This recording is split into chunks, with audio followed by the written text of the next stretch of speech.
Chapter 858. Generous on the tiny balcony of the master bedroom, Klein stood behind a railing in the form of Dwayne Dante's. He silently watched Baron Sindras's luxurious carriage depart. His mind was still resonating with the conversation he just had. He believed that there had been a secret plot behind the acquiring of the Coim Company's shares from the very beginning.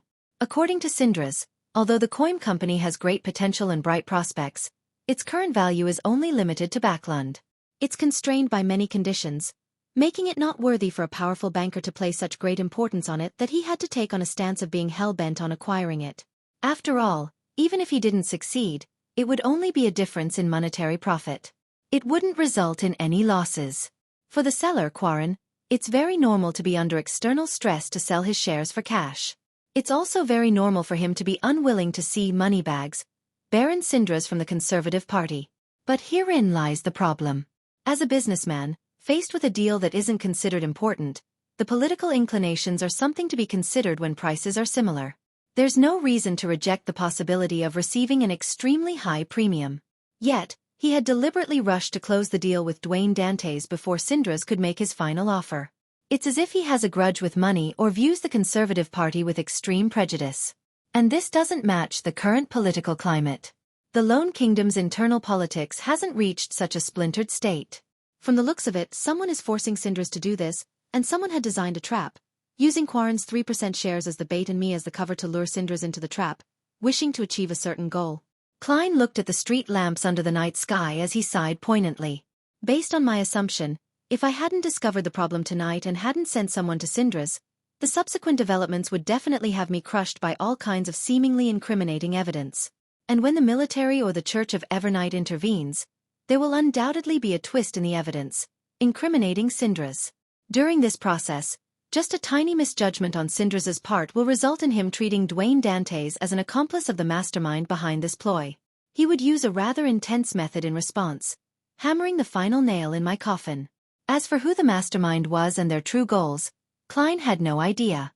All he could do was confirm that Ma'am Mary likely wasn't aware of the truth.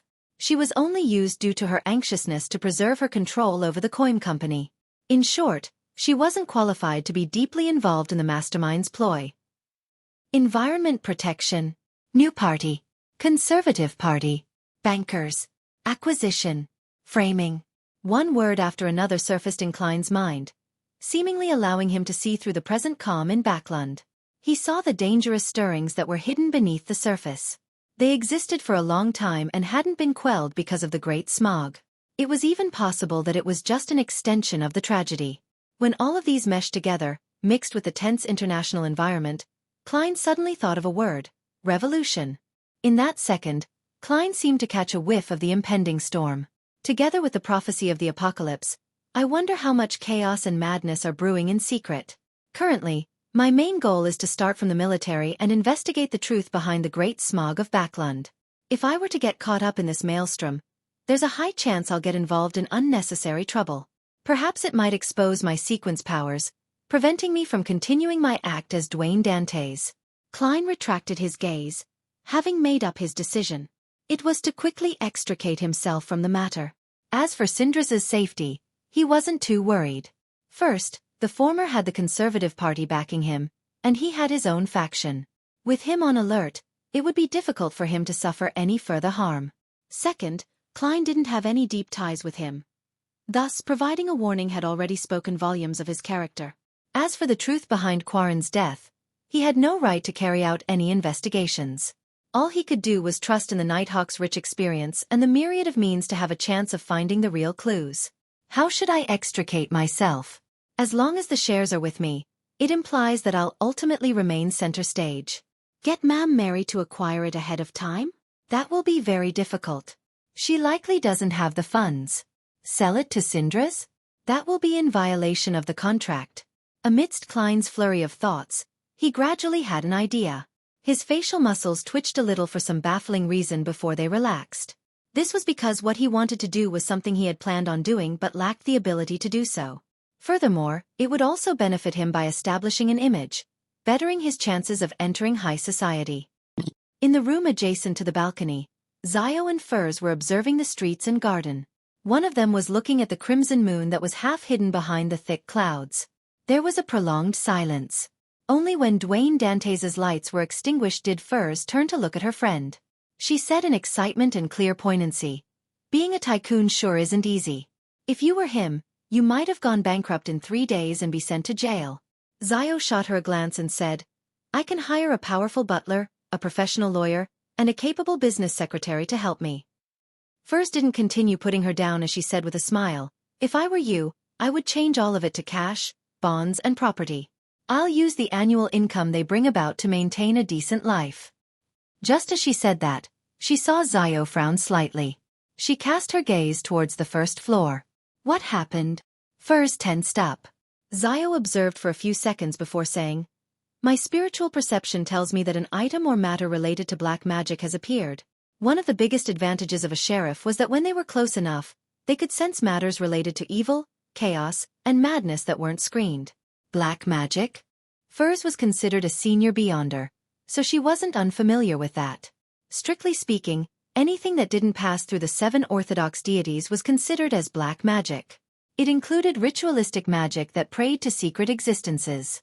In the typical sense, black magic referred to the use of flesh and blood, hair, and all kinds of strange items to cast strange spells. It partially involved evil gods, one's beyonder powers, the spirituality of the materials used, and the correct symbols and magic labels. Zio nodded heavily and said, "Yes, it's on the first floor. I plan on taking a look. Stay here to protect Mr. Dantes." Furs kept silent for 2 seconds and nodded without wasting any time. "Okay." After Zio left the balcony's half-open room, Furs took out Lamino's travels from a hidden pouch, prepared to immediately take action if anything amiss happened. Elsewhere, Zio nimbly and briskly arrived at the first floor. Following her senses, she arrived outside a room. After confirming that the target was inside, Zio was surprised as her expression gradually darkened. If she didn't remember wrongly, this room likely belonged to Butler Walter, who had hired her. During her momentary daze, the black magic item or matter which triggered her spiritual perception vanished. Calm returned to the room as though nothing abnormal had happened. Zio hurriedly pressed her ear to the door and carefully listened, confirming that there was the breathing of a human inside. After waiting for a while and seeing that Walter wasn't doing anything else, she returned to the 3rd floor with a look of suspicion. She recounted her findings to her friend and finally said, "Do we feign ignorance, or think of a way to remind Mr. Dantes?" Furs thought and said, "Perhaps the butler doesn't have any ill intentions? Let's keep observing." After deciding on their stance, she'd sked in wonder. "I have to say that Mr. Dwayne Dantes is a really pitiful person.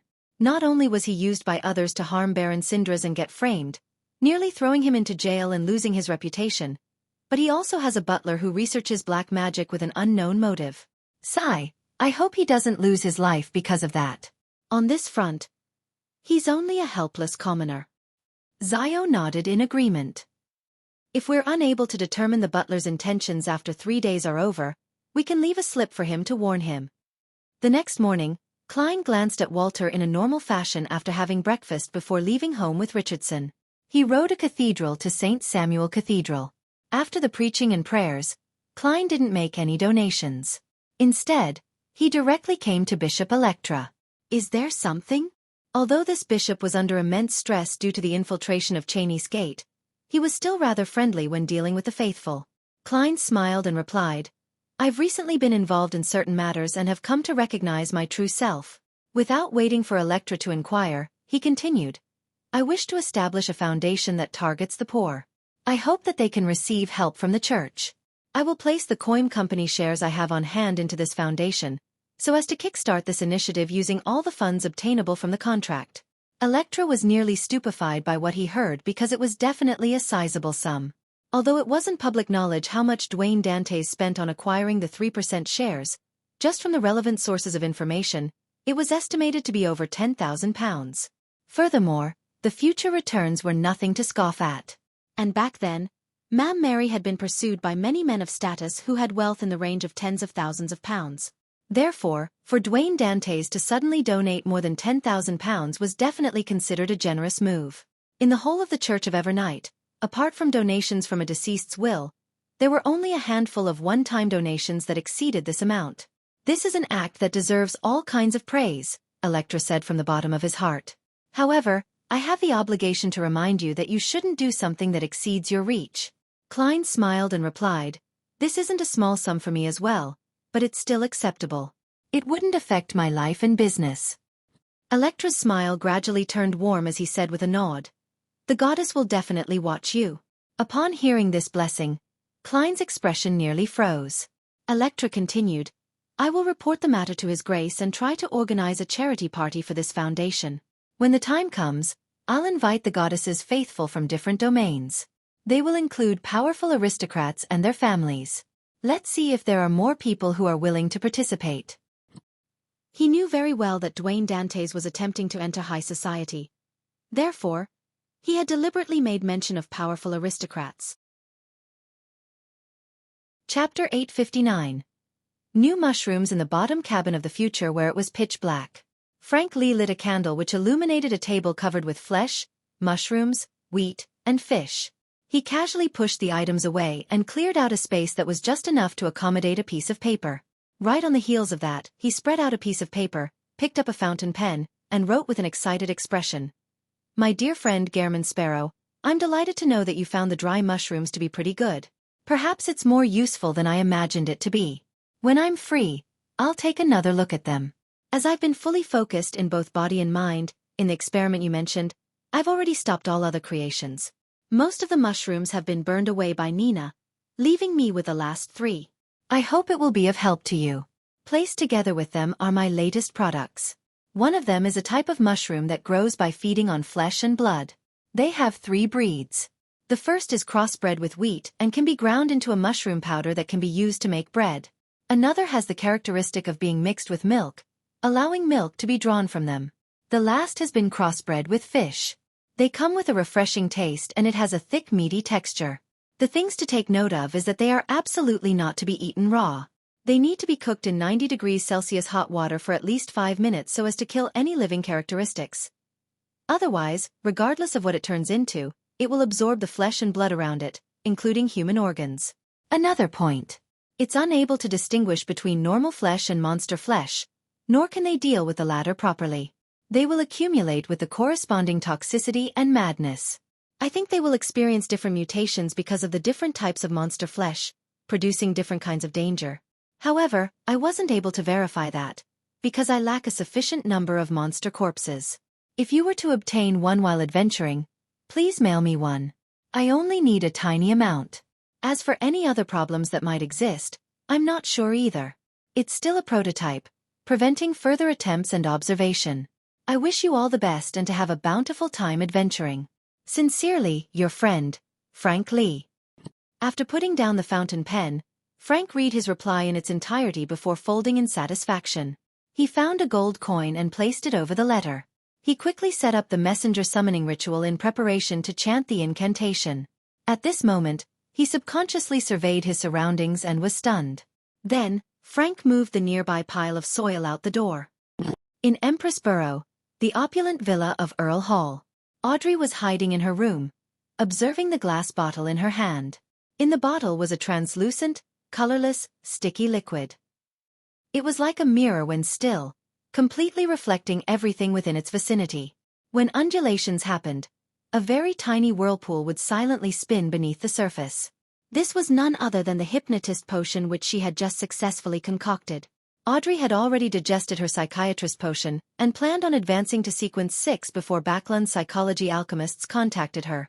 After using placate to quell her mental state, Audrey gently bit down on her lip, raised the glass bottle, and downed the potion. After a brief chill, she suddenly felt her mind seem to explode. Her body also seemed to be contaminated as it turned somewhat incorporeal. At that moment, her soul body, astral projection, and ether body were being absorbed and assimilated by her body of heart and mind. Her entire person was like an amalgamation of pure thoughts that began churning. She felt the boundless sea of collective subconscious which connected all living creatures, and she sensed the spirituality sky that stood in contrast. Having experienced the sense of alarm she received during her psychiatrist advancement, Audrey didn't panic. She ultimately maintained a sliver of lucidity and curbed her instinctive urge to fuse into the sea. She allowed her consciousness to spread out in all directions before contracting like a rubber band. After an unknown period of time, she finally found her inner self. She saw the back of her hand covered in dense, firm golden scales and saw that the hair on her shoulders turned luxuriant and heavy, as though they were really made of gold. After these anomalies receded, Audrey quickly recovered. However, when she looked into the mirror, she found her green eyes appear clear, but deep down was a strange bottomless whirlpool. It made it difficult for others to shift their gaze away from them, easily drowning within them. This is a sign of the dispersing spirituality that has yet to have been fully converged. Audrey slowly eased her brows as her smile turned bright. She looked at herself in the mirror and nodded gently, finding it hard to hide her smile. Audrey, you are already a sequence 6. After she calmed her emotions, she seriously introspected herself to determine her new beyonder powers and the qualitative changes. After some work, Audrey came to a rough understanding of the situation. First, her constitution had received a significant enhancement. Be it her strength or agility, it had exceeded an ordinary person's. She could also form a layer of scales over her skin, largely resisting and reducing any damage. Second was a qualitative change in psychological cue. It became a form of hypnosis within the non-combat domain. As long as she made the target focus on something, Audrey could open the door to their body of heart and mind and directly alter their conscious and affect their subconscious. This way, the target wouldn't notice that they were abiding by her arrangements, taking actions that didn't match their true intentions. Of course, if Audrey's arrangement directly harmed the target's life or something he subconsciously placed great importance to, then the target would produce an intense resistance, causing the hypnosis to fail. In addition, if the target had a strong soul and firm body and mind, they would be able to resist the hypnosis to a certain extent. Third, battle hypnotism.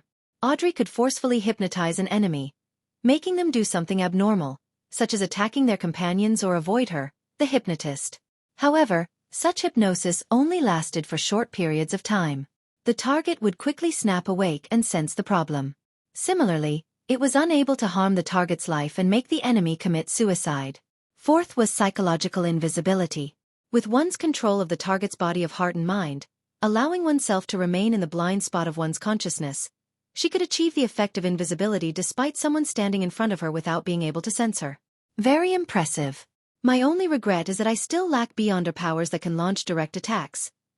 Audrey puffed her cheeks in an indiscernible manner as she tried hard to converge her spirituality and make her eyes less intoxicating. After mostly eliminating her abnormalities, she opened the door and let Susie in. With the help of her golden retriever, she began familiarizing herself with her new beyonder powers. Before long, her lady's maid, Annie, knocked on the door and entered with an invitation letter in hand. My lady, the church will be organizing a charity party on Saturday night for a newly established bursary foundation that's targeted at the poor. They have invited you. Audrey didn't directly agree as she asked, did they invite my parents? Yes, they were also invited, as well as Lord Hibbert, Annie replied honestly. Audrey nodded and said with a smile, tell the church that I'll be participating. Also, figure out the exact situation with the charity foundation so that I can better decide on the amount to donate. In the evening at the Intis Renzo restaurant. This place is truly dazzling. It's much prettier than the living rooms and activity rooms of many nobles. Furs looked around as though she was here to gather material. Although she had participated in many noble-organized literature saloons, she had always visited them at their residences and not at such top-end restaurants. Zio grabbed at her coarse blonde hair. This is the style of Intis. It's different from us. It might look pretty, but it lacks substance. How does it lack substance? Look, those are all famous oil paintings and sculptures. Furs deliberately retorted. During this process, she suppressed her voice, as they hadn't entered by the main door. As she spoke, she found the private room mentioned by Walter. Furs directly used door opening and pulled Zio in. They hid inside a pantry cupboard and waited for their target of protection, Dwayne Dantes, and his guests to arrive. How much do you think the 3% shares of Coim Company is worth? Bored, Furs casually asked. In the morning, she had entered St. Samuel Cathedral with Zio to provide protection while feigning prayer. Zio hesitated and said, at least several £1,000s. The bishop seemed to place a great deal of importance on the matter. How rich! Donating thousands of pounds just like that. Why doesn't he save poor people like us? Furs said poignantly in a joking manner. At this moment, the door to the room opened. Dwayne Dantes and Mock's family walked in and took their seats. The waiters also started rushing around. Zio and Furs didn't speak further as they eavesdropped on the chit-chat outside as they observed the surrounding situation. From time to time, their noses would twitch because of the food's fragrance. Suddenly, Zio frowned as though she had sensed something before quickly easing her brows as though nothing had happened. What's wrong? Furs leaned in towards her friend's ear and whispered. Zio shook her head. Nothing. I was uptight, causing me to overreact. At that moment, Klein put down his fork and knife, glancing to the side with a normal expression. In his eyes, which had his spirit vision activated, a blonde red-eyed head had appeared out of the void. In its mouth was a thick letter. Klein faintly caught the scent of milk, wheat, and fish. The corners of his mouth twitched as he secretly reached out his left hand to grab the letter. And sitting in the other 3 seats, Mocked, Rihanna, and Hazel didn't notice anything. Klein stuffed the letter into his pocket without anyone noticing as a waiter walked out of the pantry, serving a new dish to the 4 customers. Among the dishes, 2 of them were butter-fried mushrooms. Upon seeing this scene, Klein suddenly felt disgusted. His expression turned odd as his left palm that remained in his pocket trembled. Chapter 860. Runaway Horse. Thankfully, it's not a mushroom dish I ordered, or else it would have been a waste of a dish. Despite believing that he no longer affected by the trauma inflicted upon him by mushrooms, the smell that came with the letter successfully made him suffer a relapse. Klein's expression rapidly restored itself as he retracted his left hand and placed it on the cup to his side, drinking the ice water inside. Please give me another cup. As though nothing had happened, he turned his head and instructed the waiter who was at the door. At the same time, he pressed down his clothes and slowly got up while expressing his apologies before heading for a bathroom attached to the private room. It was opposite the pantry, placed on either side of the main door. Hiding in a cupboard, Furs heard footsteps approach as the bathroom's door opened and closed. She couldn't help but lean into Zio's ear and whisper in amusement, "It's the second time. They've been here for slightly more than 30 minutes, and Dwayne Dantes has already gone to the washroom twice. The first time was clearly to pee. If it's for the same reason, it means that this gentleman's kidneys, bladder, or prostate is problematic. He's coming out. He's coming out. He's really only peeing.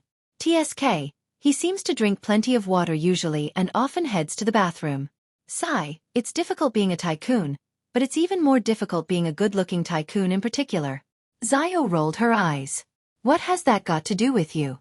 Focus and be serious. We're on a mission." Also, that bodyguard of the Member of Parliament named Mocked seemed pretty strong. He's probably a beyonder. We need to be careful. Furs had no choice but to suppress her desire to chat as she shrank back. They're guarding the area outside without being wary of others passing through the walls. How unprofessional. All right, we'll chat when we're back. At that moment, Klein had returned to the table and sat back in his seat. He drank a mouthful of ice water, sipped on some white wine, and said to Mocked with a smile, "Having been here in Backlund for nearly 2 months, I've been busy getting used to the environment and hadn't found the time to start a new business. Every day I wake up seeing money flowing out without any coming in. Heh, it's about time I do something." He indicated his willingness to participate in the arms dealing by cracking a joke. Mocked stroked his cup and said with a warm smile, "I can empathize with that. In the beginning I was in such a stage as well. How much money do you have to spare? I can introduce you to some friends for a partnership." Klein replied in a calm tone, "I'll be able to spare a maximum of £20,000 at present." "You're richer than I imagined," Mocked said with a heartfelt sigh. Under normal circumstances, a tycoon who had a liquidity of £20,000 was definitely someone whose overall wealth was on the order of £100,000. "Not giving Dwayne Dantes a chance to be humble," he casually said. "Didn't you buy 3% of the Coim Company's shares before? You can pledge it for at least £10,000. That will give you some liquidity." Klein immediately smiled and sighed. "I have already donated those shares to the church. I plan to establish a bursary foundation that's targeted at the poor." "You donated it to the church?" Mocked had yet to meet the priests or bishops of St. Samuel Cathedral today. Furthermore, he had been out and had yet to receive the invitation. Therefore, he wasn't aware of the new development. Ma'am Rihanna and Hazel, who were enjoying the delicious food, looked up as well, subconsciously casting their gazes at Dwayne Dantes. At their level, it wasn't uncommon to have friends they knew that could donate £10,000, but very few could donate that much in one go. And among these few people, there might not even be one who was willing to donate such amounts. No, there was one now. Dwayne Dante's. Yes. Klein nodded with his usual expression. If not for the goddess's blessings, I would have long died in the chaotic southern continent. And when I was young, if I had the chance to attend school and study, perhaps my life would have been completely different. Thus, I wish to give those children who desire to change their fate some hope. Your character is as amazing as your generosity. Rihanna lowered her cutlery and praised sincerely. Hazel also nodded indiscernibly. The way she looked at Dwayne Dante's turned significantly gentler. Seeing her parents begin an idle conversation over the charity, she excused herself and walked to the bathroom, seemingly pressing her right hand onto her abdomen. When she arrived at the door, she was just about to turn right when she suddenly turned her head and looked at the cupboard beside the pantry. She frowned slightly and revealed a look of confusion before retracting her gaze and opening the washroom's wooden door. When Hazel came out after washing her hands, she had apparently forgotten the abnormality that had happened. She touched the necklace at her chest and returned to the dining table. Dinner came to an end after the dishes and dessert were served. The four left the private room and met the two bodyguards outside with their servants. They were preparing to return home. At this moment, Hazel suddenly paused and said, "I think I dropped my ear studs inside. Sorry about that. Please wait a moment." Without waiting for Ma'am Rihanna to instruct a waitress to do the search, Hazel turned around and circled around the bend, returning to the room she had been in. Hazel lowered her hand that held her left ear and directly entered the connected pantry until she was in front of the cupboard. She then placed her hand on it. She had planned on opening the door to the cupboard at an extremely fast speed, but after some thought, she decided to be cautious by holding onto her necklace with one hand and turning her body sidewards to prevent any sudden attacks from whatever was inside. As she held her breath, Hazel took the chance when the waiter was clearing the table inside to suddenly pull the door open, exposing whatever was inside. However, apart from some spare cutlery and tablecloth, there was nothing. Hazel once again wore a look of puzzlement, as though she couldn't believe the scene before her eyes. I clearly sensed something very valuable inside. She muttered under her breath and quickly closed the door before her maidservant chased up to her and walked out of the pantry. Outside the Intis Renzo restaurant, Furs and Zio turned their heads simultaneously and looked inside. "That girl actually noticed us?" Furs whispered in disbelief and amazement. If she hadn't used door opening and sneaked out from the back of the cupboard, she and Zio would have been discovered, having no choice but to admit that they were secretly protecting Dwayne Dante's. Zio wore a confounded look as well. "I remember that you didn't speak or move about when she was heading to the washroom. Perhaps she's a beyonder as well, and has a certain type of spiritual intuition." Furs made an uncertain guess. "Mr. Dwayne Dante's sure leads a difficult life. He often encounters the power struggles between tycoons and nobles while having a butler that secretly studies black magic at home. Furthermore, there are beyonders with mysterious powers living nearby. By the way, what's her name?" "Hazel." Zio was looking for Dwayne Dante's carriage, preparing to hide underneath when her gaze suddenly froze. "Furs, look. That person is acting oddly." Furs traced her gaze and saw a middle-aged man in a black formal suit. He was pacing along the sides of the street, looking very anxious and frustrated. "How is he acting oddly?" Furs didn't have the time to observe him carefully as she directly asked. Zio answered simply, "He's dressed as a decent gentleman, but his shoes are very dirty. It's as though he hasn't shined them in a while. As you know, Backlund is covered in dust. Also, he would touch the area underneath his armpit. I dare bet that there's an underarm holster hidden there. Apart from that, his expression and attitude imply that he isn't normal." "They're coming out soon. I'll head to the carriage first. Watch that person and ensure that Mr. Dante's is protected." "All right." As Furs found it troublesome, she also found it rather interesting. Hence, she retreated to an area that concealed her as she observed the entrance of the Intis Renzo restaurant. Nearly 30 seconds later, Dwayne Dante's and the mocked family walked out. After bidding each other farewell, they headed for their respective carriages.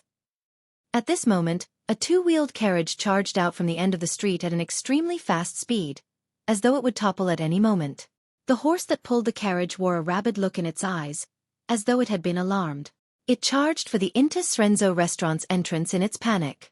Of Mock's two bodyguards, one went forward in a bid to subdue the runaway horse, while the other protected the member of parliament and family. At this moment, the middle-aged man who had been loitering around had approached from the back and drew a revolver. With a warped expression, he aimed at Mock's head. Klein's right hand was raised indiscernibly before he retracted it without doing anything. He nimbly performed a jump, dodging the runaway horse. At the same time, Furs, who was hiding elsewhere, clenched her palm gently and pulled to the side. The assailant's leg suddenly went limp, as though he had stumbled over something, as he fell to the ground, failing to pull the trigger. In his haste, he pressed down with one hand and immediately leaped up, planning to shoot wildly without aiming. However, when he squeezed his finger, he didn't feel any tactile feedback. The revolver had already dropped by Hazel's feet. Following that, he and the runaway horse was subdued by the bodyguards. "Why did you attempt to assault me?" Mocked held back his churning emotions as he took a step forward and asked with a deep voice. The middle-aged man immediately laughed as he shouted with a hysterical expression, "It's you. It's all because of you and the others. You talk about atmospheric pollution, wanting things like anthracite. My factory is going bankrupt, my child is dying from an illness, and my wife has committed suicide." Chapter 861. Furz's dream. Upon hearing the middle-aged man shout and seeing his warped expression, Hazel's eyes, which were filled with rage and hatred, gradually froze before melting into a confused and lost look. It wasn't only her. Mocked and Rihanna, as well as Dwayne Dantes, fell silent. No one spoke for a moment. Even Furs, who had concealed herself, also lost the sense of excitement she originally had, no longer having that strong sense of justice. After more than 10 seconds, Mocked stopped looking at his assailant and turned his head to say to his bodyguards, "One of you stay here. Watch the scene and the suspect. Wait for the police." Having said that, he paused and said to his valet, "Get a few reporters to cover this matter." After preliminarily dealing with the matter, this House of Commons Member of Parliament surveyed the area and discovered that several passers-by were attempting to gather over to check on what was happening. He then looked at Dwayne Dantes and apologized with a smile. "My apologies for putting you in such danger. I never expected the matter to develop this way. We did consider the actual situation of similar factory owners and coal suppliers, and we had provided them some assistance and interim measures. Who knew? Coming up with a bill is something, but the actual implementation is an entirely different matter. When atmospheric pollution becomes abnormally pressing and the various parties exert immense stress, it's no surprise that a cookie-cutter solution is employed." Klein sighed and said with a self-deprecating laugh, "There's no need to keep my feelings into consideration. I've been in even more dangerous situations in the past." On the surface, it appeared as though he was referring to his encounters when doing business in the southern continent's West Balam. In fact, he had recalled Megos, who was pregnant with an evil god's spawn, the terrifying meteor that had crashed down from the sky, Cynthia, who wanted to bear a child for Admiral Emirius, and the Rose School of Thought angel and numinous episcopate monster who had collapsed the mountain outside Byam. Compared to these, what had happened here was like a drizzle. He didn't even need to consider his own safety since there was Zio, Miss Magician, and Hazel. He didn't even take action besides dodging normally like any experienced adventurer would do. His focus was on whether this would result in a storm. Mocked sighed and nodded. "I can tell that you're very calm. I once doubted your experiences, but now I'm convinced. All right, Dwayne. Let's return home separately. Leave the rest to the police. If there's a need to take a statement, they will do it at your residence." Klein nodded and said to Mocked and family, "Be safe." Mocked nodded seriously and sighed once again. Backland's social season has just begun, and this happened. Cherish the peace we have now. Backland's social season is marked by the return of the House of Lords members of Parliament. It seems to have begun since last weekend. And this week, 2 cases have happened consecutively. The harm dealt to Baron Sindras, and the assault on Member of Parliament Mocked. As he thought, Klein didn't stay put. He brought Richardson, who clearly looked a little shaken, and walked towards his carriage. When he got into it, he watched the scenery fly backward as he sighed and half-closed his eyes. He was presently unable to determine if the assault hadn't involved beyonder powers, as everything that had happened could be done by ordinary people. As for the middle-aged man, he had sufficient reason to do so. This didn't need deliberate fabricating, as Klein believed that in Backland, at present, there were more than one former factory owner or employer that had lost their livelihood because of similar developments. The only thing that felt questionable was that Mocked was the target. Although the House of Commons were the supporters, advocates of the environmental measures, often making relevant speeches and are interviewed by the papers, he wasn't the most obvious target during the passing of the bill. In comparison, there was a higher chance that members of the National Atmospheric Pollution Council were picked as targets for revenge. Klein leaned on the carriage wall as he slowly opened his eyes, seeing that it was already dark and cloudy with rain already pattering down. Once again, he realized how the maelstrom hidden beneath the seemingly calm Backlund's surface was intensifying. Reining in his thoughts, Klein raised his left palm and tapped his pocket. In it was what he believed to be Frank Lee's reply and some unknown mushrooms. Klein really yearned to return home to head above the gray fog and use the newly received mushrooms to communicate with creeping hunger, doing so to regain the use of the sealed artifact. With the storm already brewing, he believed that there was a need for him to quickly be returned back to his optimal combat strength. And in this aspect, creeping hunger was essential. Unfortunately, he had 2 Beyonder bodyguards following him, so it was best if he didn't head above the gray fog for the time being. I clearly don't need any protection, but I spent a few £100 to hire 2 people to restrict my actions. How helpless I am as a tycoon. Klein finally sighed inwardly as he raised the cup of black tea that had just been prepared by Richardson. He took a sip as his facial muscles tensed up before relaxing. Klein looked down and discovered that there had been twice the number of lemon slices in his black tea than usual. He glanced at Richardson in an unnoticeable manner, and he saw that his valet was in a daze, as though he was still lost in the horror of the assault. As cowardly as usual, Klein commented inwardly as he placed the porcelain cup on the table. Late at night. 39 Backlund Street. Member of Parliament Mock's house. Hazel sat before her dressing table, looking at the grey rat sitting on a powder box. After a long silence she said, "Was my father wrong? The matter he pushed for is clearly a good thing. There is nothing that is beneficial to everyone. There will always be those who benefit and those who suffer from it. At such times, a relevant bill or plan requires thought, compensation, and aid. If your father had done them, the problem isn't his. Conversely, it also means he's cold and ruthless," the rat said perfunctorily. Hazel recalled for a few seconds and relaxed her expression. "During dinner, I sensed that there was something very valuable hidden inside the cupboard in the pantry, but when I later got an opportunity to open it, there was nothing." The rat was taken aback as it said in thought, "Perhaps that was Dwayne Dantes' bodyguard. He was recently embroiled in a suicide case, and it said that it involves Baron Syndra's. Hiring a bodyguard to protect him in secret is normal. The bodyguard inside the cupboard might also possess supernatural powers, carrying mystical items with them. That's why you were able to sense it."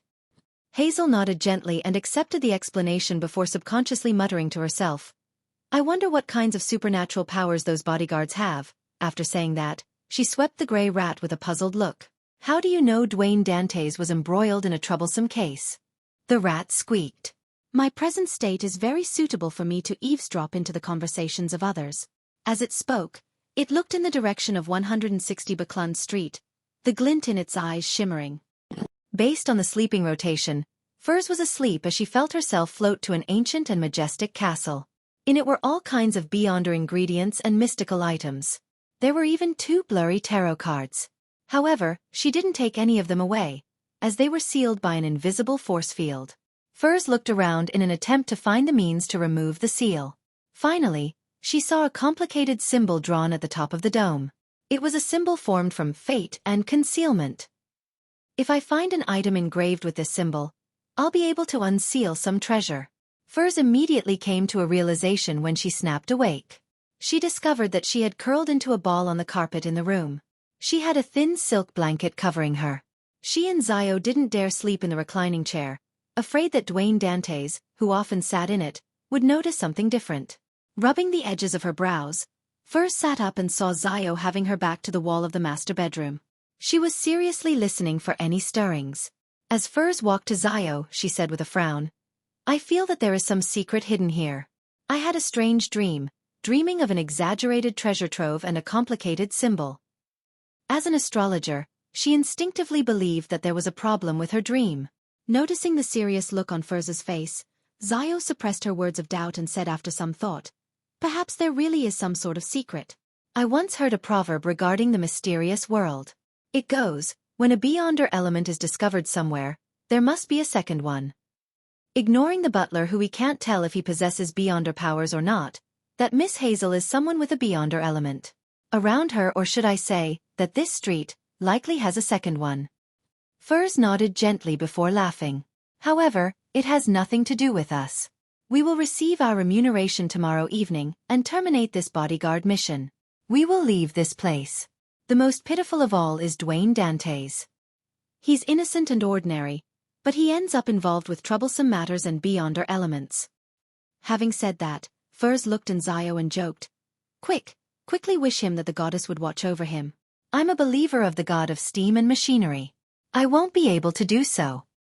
Zio seriously considered for 2 seconds before drawing a crimson moon on her chest, piously muttering, "May the goddess bless Mr. Dwayne Dantes." Furs was snapped out of her reverie as she covered her mouth and yawned. I'll head out to patrol the building. It's your turn to sleep after another 15 minutes. All right. Zio was clearly more awake than Furs. Furs immediately headed for the door and pressed on the wall with her outstretched hand, arriving at the corridor. She was just about to walk to the staircase when she sensed that there was a slight stir coming from the room of Dwayne Dantes's valet. Furz's eyes darted slightly as she cautiously headed over. She opened a tiny door in the wall and peeped in.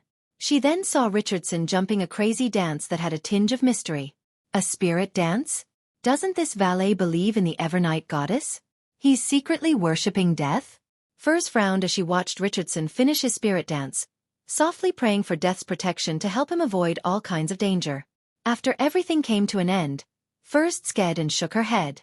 She silently said to herself, "What a pitiful man, Mr. Dantes."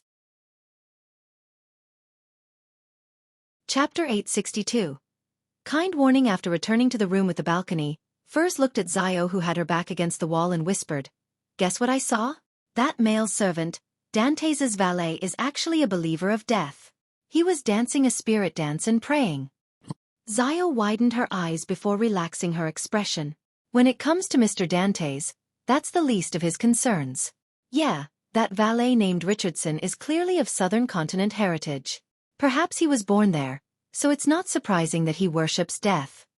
Furs replied with a smile. I know. I just find it interesting. Aren't there a little too many people with secrets around Dwayne Dantes? I won't be surprised if I were to discover one day that all the living beings in this building accept him, including the housekeeper, maids, gardeners, carriage drivers, earthworms, bugs, and rats are related to mystery and beyonders. I would be able to easily accept that reality. Zio rolled her eyes. If that were the case, Mr. Dwayne Dantes definitely wouldn't be a simple person.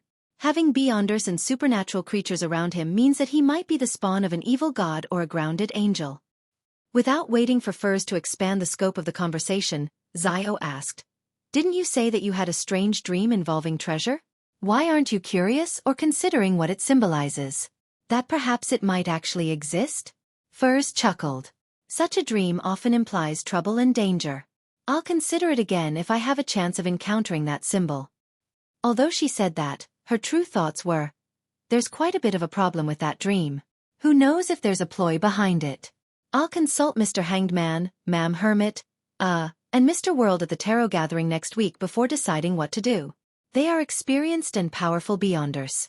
Perhaps they have had similar experiences." "You've matured." Zio nodded, and exerting strength in her back, she bounced off the wall and walked to the spot where Furs had been sleeping before. "Mature?" Furs scoffed and leaned in towards her friend. She straightened her back and looked down at her friend's hair. Without waiting for Zio to become enraged, she sighed. "You're the one who matured. I still remember this time last year. You did things based on instinct, arbitrating with your fist. From time to time, you would commit mistakes without realizing it and become lost. You're much better now." Zio was stunned as she lay down and covered herself with a thin silk blanket. With her back facing Furs, she grumbled, "The main reason why I got lost was because of you being a burden by my side." Furs chortled and nodded in thought. "That's a characteristic of an apprentice. It has nothing to do with me. Get it?" Seeing Zio on the floor, she walked to the wall adjacent to the master bedroom and seriously started being a bodyguard. As the night slowly passed, the sky gradually lit up.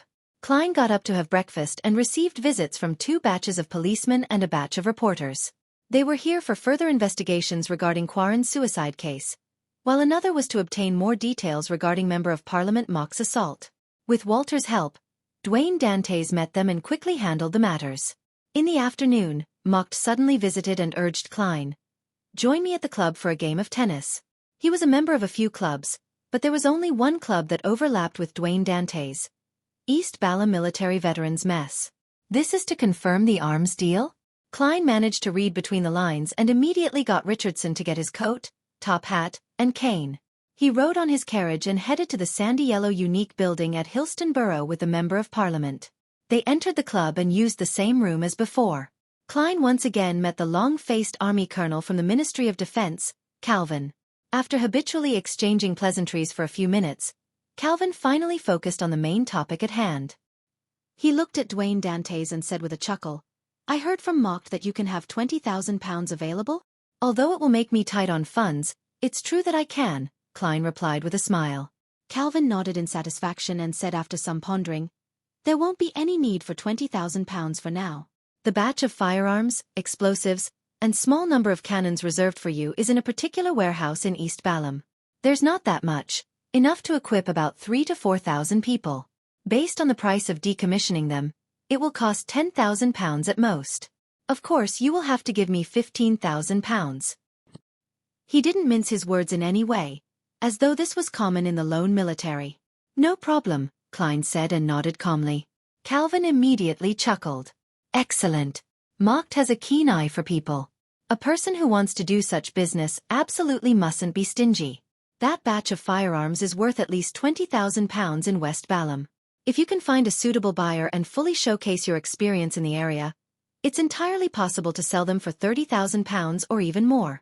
By the way, the transportation fees and escort fees will be borne by you. We will only send 2 or 3 personnel to assist you. As expected, there will be monitors."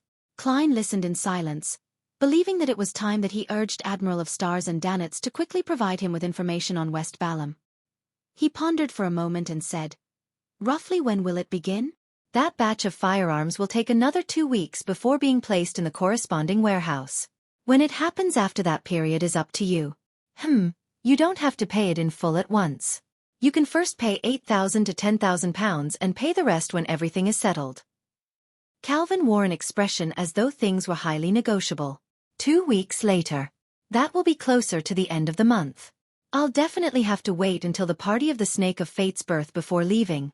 I'm still waiting for his placenta blood. Klein's thoughts raced as he said, "I'll need to carry out some preparatory work. I'll probably head to the southern continent in early July." Calvin Mocht exchanged looks with Mocht and gently rubbed his palms. "No problem." Outside the East Bala Military Veterans Mess, Zio and Furs hid themselves on the roof of a nearby building, monitoring the people that were coming and going. Zio knew that there were many Beyonders in the club, so she didn't dare get Furs to sneak her in to provide protection to Dwayne Dantes at a close distance. All they did was wait outside. Thankfully, this is Backlund. Even though there's no smog this season, there will be no lack of clouds. The sun wouldn't be too strong. Otherwise my skin would definitely turn red, Furs mumbled as she hid herself in the shadows. Zio was about to say something when she saw a carriage drive into the back door of the club. It was entirely brown in color and had a trademark coat of arms. It was made of flowers and rings. Viscount Stratford's carriage. Zio silently mumbled as she hurriedly widened her eyes and focused. She then saw a familiar figure who was a stranger to her get off the carriage. Surrounded by bodyguards, the figure entered the East Bala Military Veterans Mess. "What's wrong?" Furs noticed her friend's abnormality. Zio didn't conceal the matter as she frankly said, "I saw Viscount Stratford. He also came to this club." "That captain of the Royal Guards?" Furs asked in surprise. "Yeah." Zio nodded heavily. Furs turned agape, hoping to say something, but she was at a loss as to what to say. All she could do was look around, pretending to monitor for anything that was amiss. After a while, she saw Dwayne Dantes walk out. 160 Buckland Street received another guest in the afternoon. This time, it was the largest shareholder of the coin company, Ma'am Mary. "I'm very sorry that my request embroiled you in such trouble. I never expected Baron Sindras to do something like that. Poor Quarren. He was planning on bringing his family to Winter County for the summer." Mary Schott apologized with hints of anger. Klein replied calmly, "I agree with your views on Quarren. He was really unfortunate. However, this matter probably wasn't done by Baron Sindras. It might be a trap that's targeting him." Mary nodded heavily. "I've heard of the theory. It said that the police department is planning to hire a skilled forensic pathologist to dissect the corpse to search for any missing clues. Her final sentence was automatically replaced by Klein as, "The police department is planning to hire a skilled spirit medium from the Church of Evernight to examine the corpse to search for any missing clues. I wonder what will be discovered." Klein raised his right hand and tapped his chest 4 times in a clockwise fashion. "May the goddess give Quarren peace and that the true murderer behind his death will suffer punishment." Mary responded in the same way before saying, "In order to prevent you from being affected by this matter, I plan on purchasing the shares from you ahead of time. I'll add an additional £1,000 above the highest price to date. You don't have to worry about my funds. I've recently been busy borrowing money from the banks." Klein sighed and replied, "I'm very grateful for your kind intentions, but any advance transferring of the shares will need to be done with the church. I've already donated it to them. I plan on using the income one received to establish a bursary foundation that targets the poor." This was the first time Mary was hearing of such news. She was momentarily stunned and speechless. After 10 seconds, she exhaled and said, "Your character, generosity, and wisdom truly impresses me." As she said that, she looked at Dwayne Dantes with an additional look of admiration. Klein humbly diverted the compliment to the goddess before pausing. He then asked with a stern expression, "Ma'am Mary, I have a question that I hope you can answer. When you decided to clash with Baron Sindris to protect your control over the coin company, was it purely by your own will, or a result of persuasion by others?" Mary frowned and frankly replied, "All the persuasion that was directed at me was to ask me to give up." Klein immediately fell silent as he didn't discuss the matter further. He casually mentioned Member of Parliament Mock's assault before sending the lady out of 160 Buckland Street. After dinner, Walter came to the half-opened room with the balcony and said to his employer on the reclining chair, "Sir, the 2 bounty hunters have been dismissed. It cost a total of £300 for 3 days, excluding the food provided. They're finally gone." Klein immediately relaxed as he nodded, acknowledging his butler's reply. Following that, he eagerly entered the master bedroom, planning on taking out the mushrooms sent to him from Frank Lee, and bringing them up above the grey fog to communicate with creeping hunger. When he came to the desk with the hidden mushrooms, he saw a letter held down by an ink bottle. Klein picked it up in puzzlement and tore it open. He quickly scanned it as his expression turned odd. "Dear Mr. Dantes, we are the bodyguards you hired. In the past few days, we discovered certain matters that we feel obligated to inform you. Therefore, we entered your bedroom to leave this letter while you were having dinner." Chapter 863.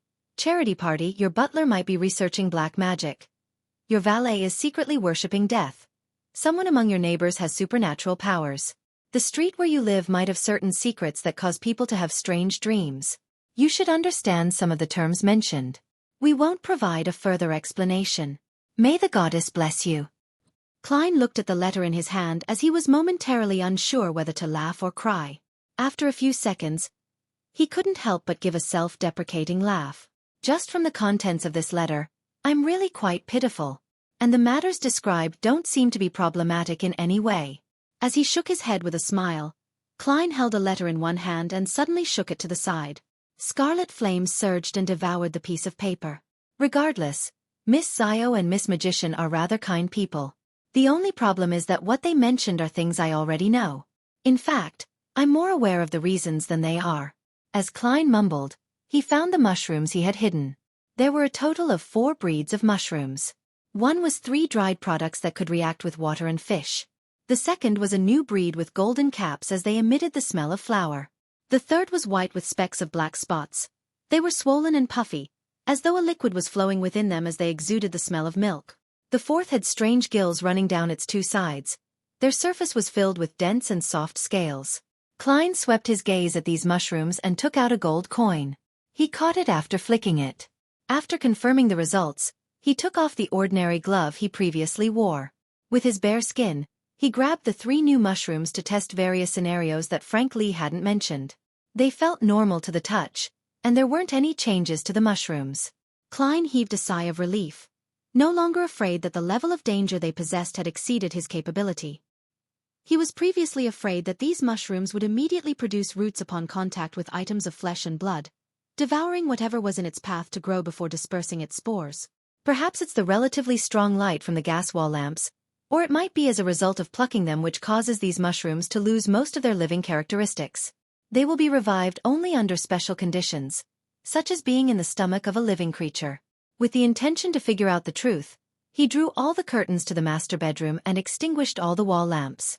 Then, he picked up the new mushrooms with his bare hand and determined that there wasn't anything abnormal about them as they hadn't fed on his body. After doing this, Klein lit the wall lamps again and set up a ritual, sacrificing the mushrooms above the gray fog. Sitting in the fool's seat, he wasn't in a rush to summon creeping hunger. He first summoned a metal bottle that had his blood inside to the long bronze table. Right on the heels of that, he poured a drop of blood on the table and piled the 3 new breeds of mushrooms onto it. In just a second, the mushrooms suddenly softened at the parts where they made contact with the blood. They squirmed as they enveloped the blood. Whatever they made contact with grew a dense array of needle-like hair. The corners of Klein's lips twitched when he saw that. He directly adjusted some of the powers of the mysterious space above the gray fog, suppressing all the mushrooms. Then, he sent the drop of blood back into the metal bottle and closed the lid. He had roughly understood the characteristics of the mushrooms.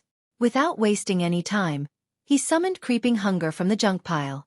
Holding the thin human-skinned glove, Klein placed it on the table and removed the seal around the mushrooms. Then, he saw the creeping hunger support itself with its 5 fingers before standing up with great difficulty. It began retreating rapidly like it was playing a piano. "So you do no fear?" Klein revealed a genial smile. He pressed the glove down and gifted it with some of the powers of the mysterious space above the gray fog. Then, he grabbed a mushroom with his other hand and brought it close to creeping hunger. The human-skinned glove struggled with all its might but ultimately failed to escape his grasp as it clearly began trembling. Klein stopped moving the hand with the mushroom and chuckled. "Are you still going to randomly praise the true creator?" Creeping hunger continued struggling without giving a reply. Klein thought for a moment before he compromised. "I'll allow you to praise once a day. In the day or in the evening." Creeping hunger's struggling weakened, but it didn't stop. "TSK." Klein continued negotiating with an unperturbed expression. "Thrice a day. During breakfast, lunch, and dinner time. However, you will need to warn me ahead of time." Creeping hunger struggled twice before sprawling onto the desk, motionless. After another round of negotiations, Klein successfully reached an agreement with creeping hunger. However, eating daily was instinctual to the item. It was unable to be weakened much as a result of the negotiations. Therefore, he needed to wait for the sealing method provided by Azik. At present, what Klein could do was bring creeping hunger around without it eating. However, he needed to come up with a meal within 24 hours. How troublesome. Thankfully, after creeping hunger fused with Mr. A and the mushroom, its living characteristic has strengthened. Otherwise, there would be no way to make any negotiations with it. Klein commented wistfully. Finally, he did a divination regarding the recent matters, and he received a conclusion that there wasn't too much danger. He also got confirmation that Quarren's suicide was a result of the influence of a beyonder. After busying himself with all of that, he left the gray fog and returned to the real world and continued waiting for Mr. Azik's reply. On Saturday evening, Klein, who wore a formal suit, arrived at St. Samuel Cathedral with Richardson on a carriage to participate in the charity party. After passing through the main entrance, he was led by a priest to a huge adjacent hall. There was a baldachin with the sacred emblem representing the Evernight goddess placed inside. High above were a few miniature crystal chandeliers that hung down. In front of it were thin and long candles as well as overturned round metal lids used to store wax. At this moment, all of them had been lit, illuminating the hall with brightness. It had quite a holy feeling to it. Klein glanced over and saw a series of neatly arranged seats and guests, who wore out of the ordinary attire. Among them, the women mainly wore 2 types of clothing. One was dresses that were either bright or dark colors, and they were bold and liberal in their dressing, allowing one to see the fair flesh at their bosoms or their shoulders. The other type wore pure and fresh colors in relatively conservative dressing. Even their collarbones could hardly be seen. Some of them even had theirs concealed. Based on what Klein knew, this was the difference between married and unmarried women in the Lone Kingdom. As for widows and divorced, they could choose between the two. However, the former tended to choose darker colors. Aside from those, Klein also saw shimmering necklaces and exquisite earrings, as well as all kinds of valuable accessories. They were a lot more impressive than what the guests that attended the ball or banquet which Mockton himself had hosted. After walking into the hall, Klein greeted the bishops, Mocked, and others he knew and exchanged pleasantries. At this moment, there was a sound from the door as many guests turned to look back, revealing their smiles as they walked over. When Klein looked over, his gaze first lit up before it froze. At the entrance to the hall, the most attractive one, there was a girl with lustrous blonde hair that softly cascaded down her shoulders. Her beautiful eyes were green like emeralds. They appeared like the sea which hid a maelstrom within, making anyone who looked at her unable to move their gaze away. Her facial features were pretty, and she had an outstanding bearing. Her looks were nearly flawless, making the men and women present find it difficult to notice what kind of dress she was wearing or the designer of her jewelry. However, Klein had swept his gaze to the necklace at her collarbone. A lustrous and perfect pearl was being embedded within the crevice between the intersection of her collarbone. It softened the lines at her neck, making her accentuate a clean and mesmerizing feel. Klein had met her before and he knew her. She was none other than the Tarot Club's Miss Justice. Back when she used magic mirror divination, Klein had seen her before. Immediately, Klein moved his gaze away, without daring to take another look. This was an instinctive reaction of his, as he knew that Miss Justice was a beyonder of the spectator pathway. If he garnered her attention, it was very easy for her to read his true thoughts and secrets based on the changes in his expressions and body language. But his racing mind quickly forced him to turn his head back as he continued casting his gaze at Miss Justice. He discovered that him avoiding her had made it worse and more obvious. How could a gentleman who liked all kinds of women not take a few more glances when encountering such an abnormally beautiful lady? At the same time, Audrey sensed the abnormality of a particular man. His sideburns are a little white. His looks and bearing aren't bad, making him appear profound. This is likely Mr. Dwayne Dantes, who donated more than £10,000 in an attempt to establish a bursary foundation for the poor. His reaction was a little odd, as though he was trying to hide something. To Audrey, Dwayne Dantes's act of moving his gaze away was actually very normal. She had encountered many similar situations in the past. Some men would indeed subconsciously turn their heads away after seeing her, as though afraid that she would notice it, or that they would make eye contact, exposing their moment of being mesmerized. Therefore, what was odd wasn't that Dwayne Dantes had moved his gaze away. Instead, he had turned his gaze back again. In addition, Audrey felt that the greatest problem was that the gentleman's emotions were more of shock instead of amazement. What's he shocked about? What is he trying to hide? With her questions, Audrey greeted her parents and brother and the people that gathered over with a faint smile. Seeing Miss Justice no longer paying attention to him, Klein secretly heaved a sigh of relief as he began thinking. I need to be careful later and play the role of Dwayne Dantes well. I mustn't let a spectator notice any problems. Regardless of whether Miss Justice noticed it or not, I've already thought of the excuse for my abnormal reaction. Miss Justice is indeed a lady from a powerful aristocratic family. I wonder what her last name is exactly. I'll ask Mocked or Bishop Electra later. Amidst his thoughts, Klein frowned slightly, having a nagging feeling that he was being watched. Following his spiritual intuition, he swept his gaze towards the door. Outside the door in the shadows, there was a golden retriever sitting there silently. Chapter 864. Actor and spectator. When the ghostly gaze of the golden retriever pierced through the curtains from the shadows, Klein's brows indiscernibly twitched as he failed to hide his alarm. He then naturally shifted his gaze away and looked towards Miss Justice and company. How terrifying. Why is that dog sitting in the corner, hiding in the shadows for no good reason? It was silently looking at everyone in the hall. Miss Justice seems to have fed a spectator potion to an animal and had once asked Mr. Hanged Man for advice. Don't tell me it's that golden retriever? 2 spectators, one out in the open, and one in the dark. Which actor can handle that? In high society, Miss Justice and the dog are unlikely to be the only spectators. Her joining the psychology alchemists was a result of other nobles as well. It seems like it was done by Duchess Negan's sister?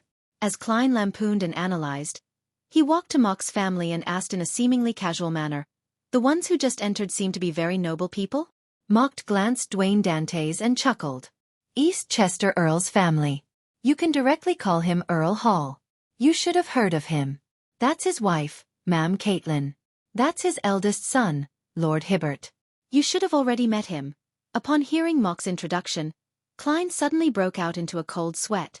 This was because he had indeed met Hibbert Hall at the ball Mocht had hosted. However, he had failed to notice the Lord, or he wouldn't have raised the question. I was shocked by Miss Justice's sudden appearance. Klein maintained his smile and listening stance. Mocht continued, "That's his daughter, Miss Audrey Hall. In the social scene over the past 2 years, she has the title of being the most stunning gem in Backland. It's very apt, isn't it?" Without waiting for Dwayne Dantès' reply, he minced his words by saying, "She is courted by princes, duke heirs, and many honorable excellencies and gentlemen." Mocht's concealed meaning was clear. He was saying to this man, one who liked all kinds of women, not to place his sights on the lady. She was a target he had no thoughts of making contact with. As for Klein, he was having other thoughts. So Miss Justice is Earl Hall's daughter. It's no wonder she's so rich. It's no wonder she's never bargained. Earl Hall is one of the top bankers in the kingdom. He's the most influential member of Parliament of the House of Lords, and one of the hereditary peerage. His wealth is much more than Baron Sindra's. Even if Miss Justice is unable to inherit the aristocratic title and family estate, the wealth she will inherit will be at least £100,000. With her looks, birth and character, she is indeed the best choice for a marriage partner with the royal family or powerful nobles. However, the way she has been repeatedly buying mystical items doesn't look like she's someone with a wealth of only a few £100,000. She's able to claim it from her father? I also wish to have one like that. Amidst his racing thoughts, Klein replied to Mocht's warning with a smile. "I've heard of the various rumors about Miss Audrey. It's only today that I have realized that they aren't that exaggerated. Unfortunately, I'm not a prince or the heir to a duke, marquis, viscount, or earl. Otherwise, I would also be one of her pursuers." He was implying that he knew his status and standing. Mocht didn't continue the topic and began introducing the various guests he knew to Dwayne Dantès. He had truly led him into high society. Of course, the greatest supporter involved in this was the Church of Evernight. Without the charity party they held for the foundation, Mocht wouldn't have the chance to bring Dwayne Dantès to meet so many honorable people. Marquis Lochent, Earl Gross, Viscount Loveland. The aristocratic believers of the goddess separately exchanged pleasantries with Dwayne Dantès with a rather genial attitude. Before Mocht was done with the introductions, an elder walked into the hall. He was wearing a black clergyman robe with red accents. By his chest hung 5 dark sacred emblems. He was clean-shaven, and his eyes were deep, dark and tranquil. Including Earl Hall, everyone turned to face the elder and respectfully bowed. "Good evening, Your Grace." This elder was none other than St. Anthony Stevenson, one of the 13 archbishops of the Church of Evernight. He was the person in charge of the Backland diocese, and he was part of the upper echelons of the church in the true sense of the word. When Klein saw the archbishop, his body and mind involuntarily trembled as he found it difficult to hide it. It was as though he stumbled upon a grave on an unlit village trail back when he was young.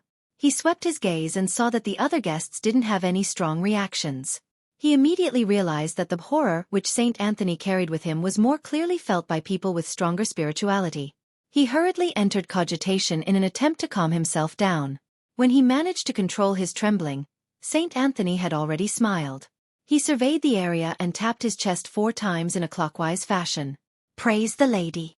Praise the lady!" The guests at the charity party replied one after another. With the archbishop's arrival, Mocht stopped introducing Klein to the other guests because the party had officially begun. According to convention, everyone would take their seats and piously pray to the goddess for 3 minutes. Following that, the cathedral would begin singing and walk to the baldachin and use their ethereal, uniform, and seemingly cathartic voices to praise the goddess. After the religious ritual ended, Electra received St. Anthony's instructions to stand to the side of the choir. There was a podium there with all kinds of books placed on it. "Everyone, I'd like to thank you all for coming. Your character is a resplendent star in the serene night." Electra first said a few words of pleasantries before saying, "Our establishment of a bursary foundation that targets the poor stems from Mr. Dwayne Dantès' suggestion. He is truly an honorable gentleman. His piousness and character are impeccable and a definite role model to others. Next, I'd like to invite Mr. Dwayne Dantès to give everyone a brief speech." Although Klein was already prepared, he drew a gasp inwardly when he heard the last sentence. This was different from usual. There were 2 or even more spectators around. It wasn't something that he could bullshit through if he wanted to. The content of his speech needed to be sufficiently realistic, without them being able to see through his lies or fake examples. Pressing down his clothes at his abdomen, he quickly stood up and walked to the podium as he buttoned his suit. Coming behind the podium and steadying himself, he surveyed the nobles, members of parliament, clergymen, and high-ranking civil servants. He said with a smile, "I'm a little nervous. This is my first time being stared at by so many people of such honorable standing. I was once active in a region where the poor gathered. I was active in the chaotic southern continent and thus saw many things. There was a young lady who helped her mother make pasted matchboxes from the age of 6. If she didn't do that, they wouldn't even have the money to buy rye bread after paying rent. The rye bread they eat is filled with mill feed, and occasionally, they will bite into gravel or rocks. The hardness make it usable as a rod to attack others. When this girl gradually grew up, although she led a laborious daily life, and her family lacked any additional funds, she still looked forward to the night schools run by the church. She wished to study how to read in order to grasp knowledge. This is because she knew that only by doing so could she stop living the way she did.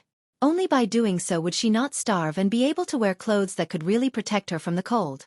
She wouldn't need to work at factories with harsh conditions and end up dying in her 20s. Klein had selected a portion of the experiences of the poor kids he had met before, merging them together as he conveyed them with his true feelings. He could clearly see many ladies more or less reveal looks of empathy. A number of girls even had their eyes flicker, such as Audrey Hall. She really is an easily moved child. I've acted from the bottom of my heart. I've even moved myself, much less a spectator. However, most gentlemen aren't moved. Some of them seem to already be aware of the situations of the poor. Some do not mind those of the lower class. Klein swept his gaze as he continued. Our industry has been developing.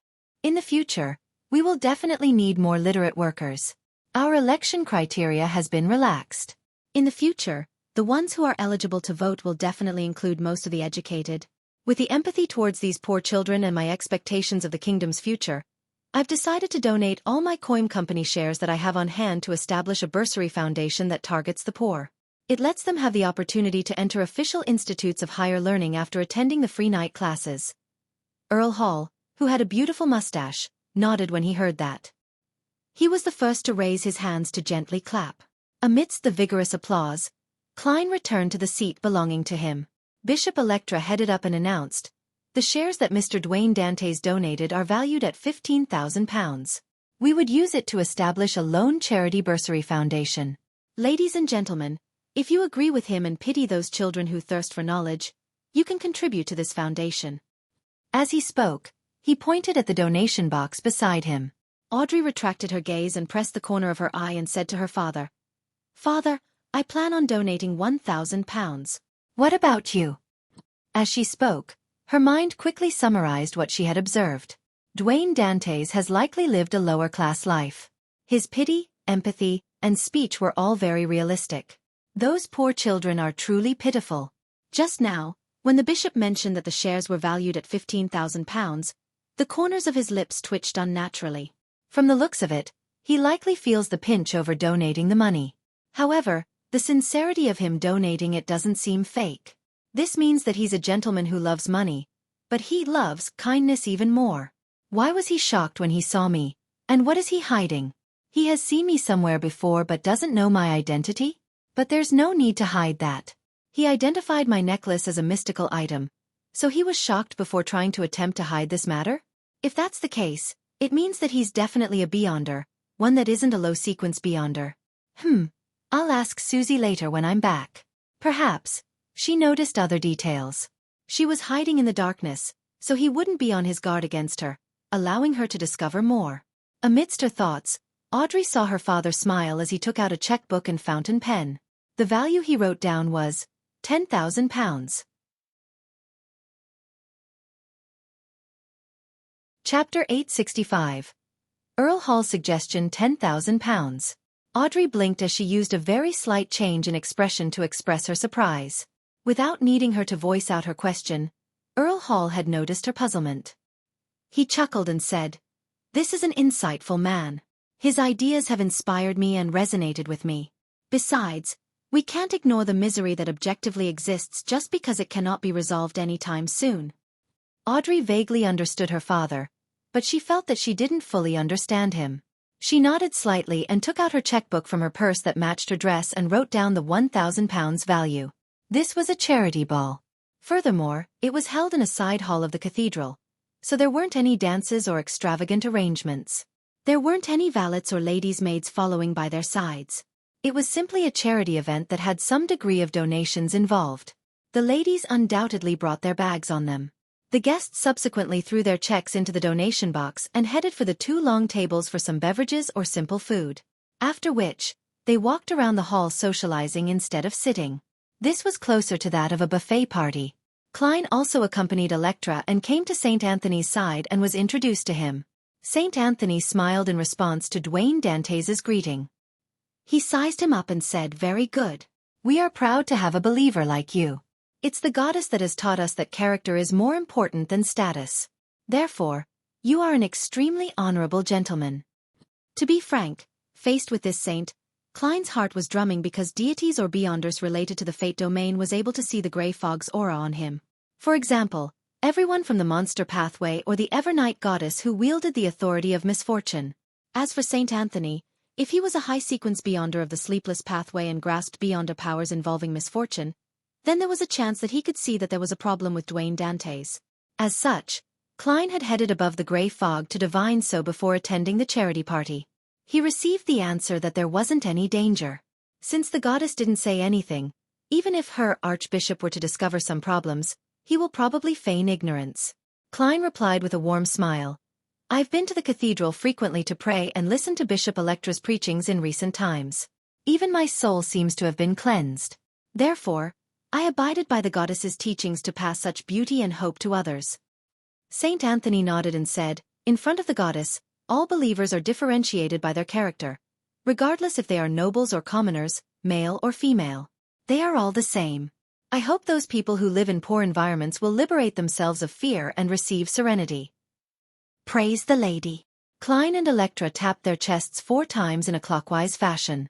Praise the lady. Seeing St. Anthony turn towards the other believers, Klein planned on heading over to the table to get a glass of champagne to quench his thirst.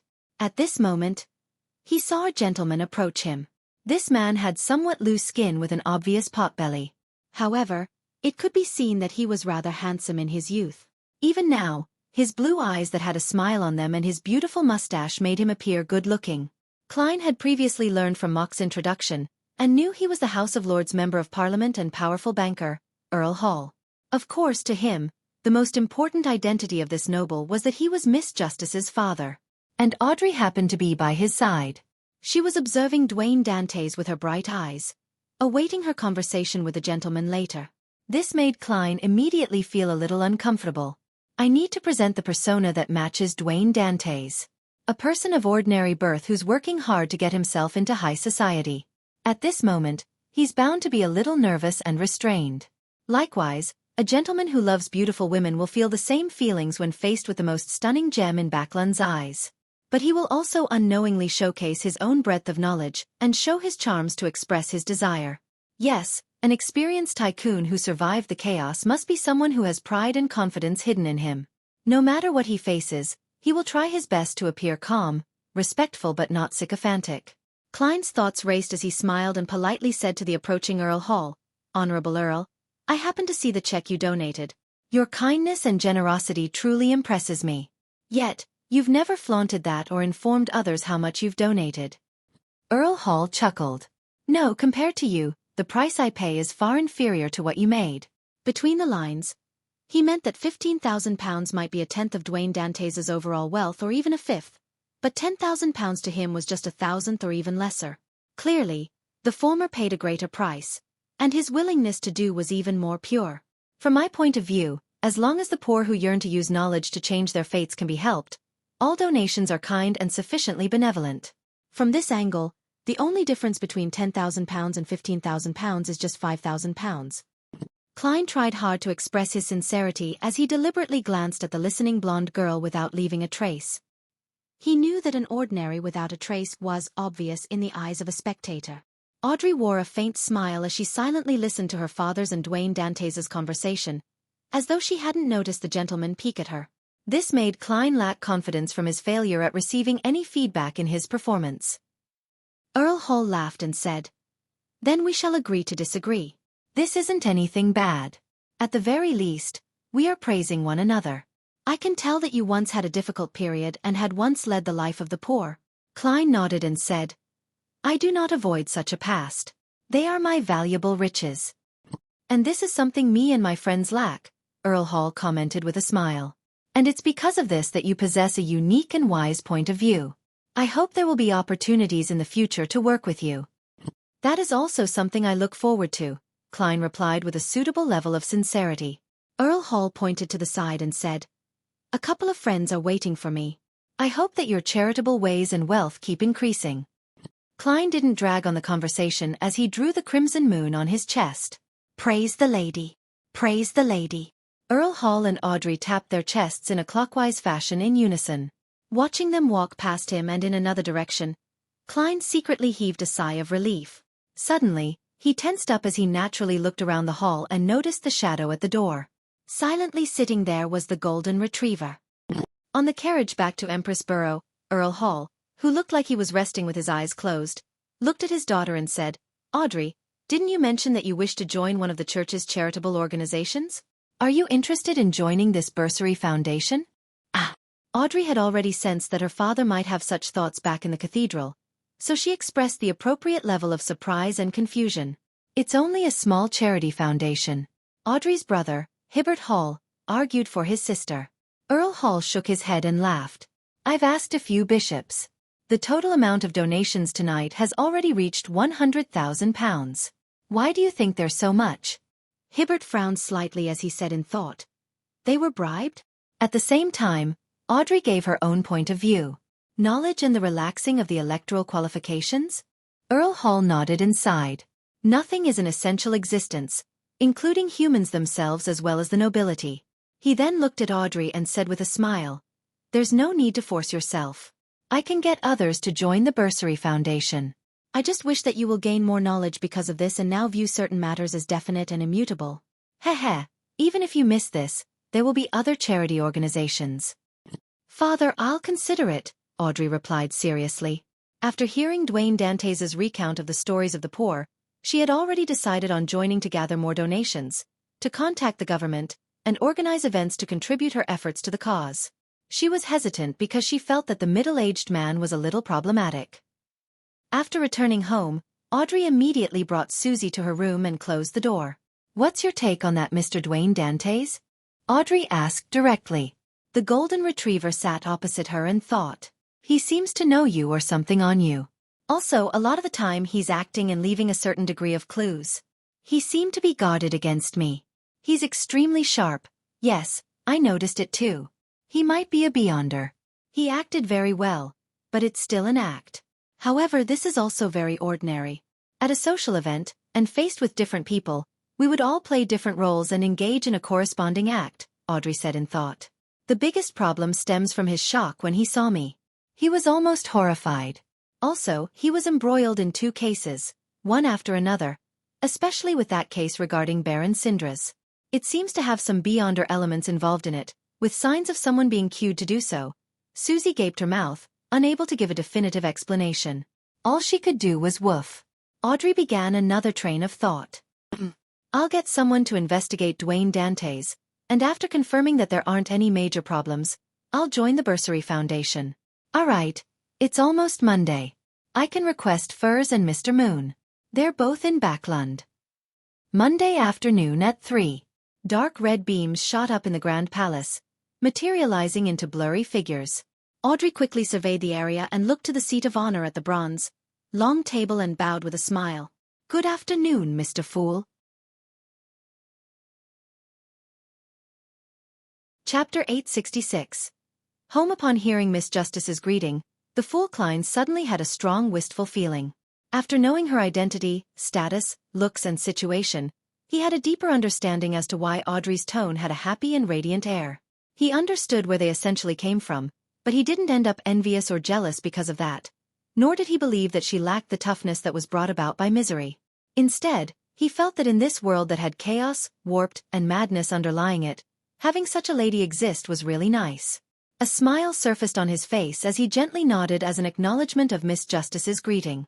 After the Tarot Club members exchanged greetings, Katlia nudged her glasses and turned her body sideways. She bowed in the direction of the blurry figure that was enveloped by grey fog at the end of the long bronze table. Honorable Mr. Fool, there are 3 diary pages this time. Queen Mystic has finally come online again. Klein lampooned and said with a smile, very good. A few seconds later, Katlia conjured the diary pages after receiving approval before seeing them leap into Mr. Fool's hands. Klein glanced at it casually when his heart skipped a beat. He realized that the diary pages provided by Queen Mystic depicted Emperor Roselle's early days. It didn't seem to contain anything important. Logically speaking, when being unable to distinguish the importance of entries, one will definitely prioritize the later diary entries. This would best restore the mystery as to why Emperor Roselle was agitated. I believe Queen Mystic is sufficiently clever. As Klein wondered to himself inwardly, he began seriously reading the first page. September 21st. Arrived at St. Millom. I've officially begun my first state visit. Faysac's weather is really a little cold. It's not even October and it looks like it's about to snow. It's no wonder it's famous for its various coats and winter wear, as well as its liquor. Fuck, the people here are ridiculously tall, as expected of a country that descended from giants. However, I have to say that I hate it when people look down on me. Tonight, I'll be going to a bar to find a Faysac beauty to share some drinks. Upon reading this, Klein suddenly suspected if Queen Mystic Bernadette's question was if she had a brother of Faysac descent. Holding back his tzking inwardly, Klein swept his gaze to the second diary entry. September 22nd. I think I blacked out. What happened last night? What happened to my Faysac beauty?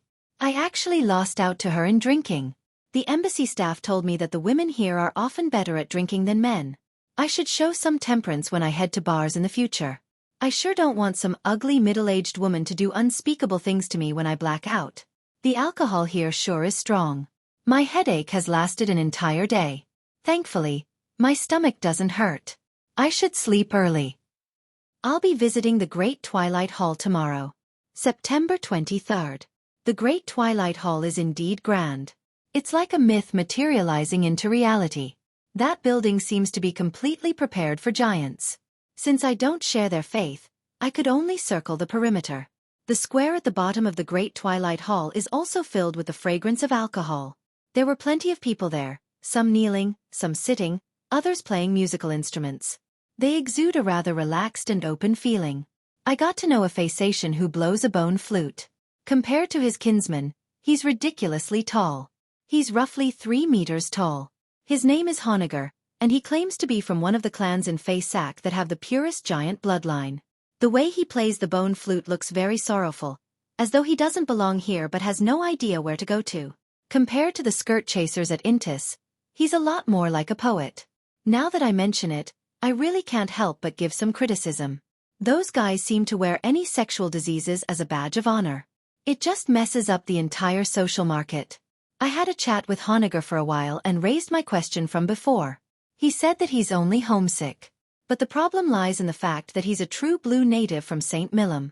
He has never left this place before.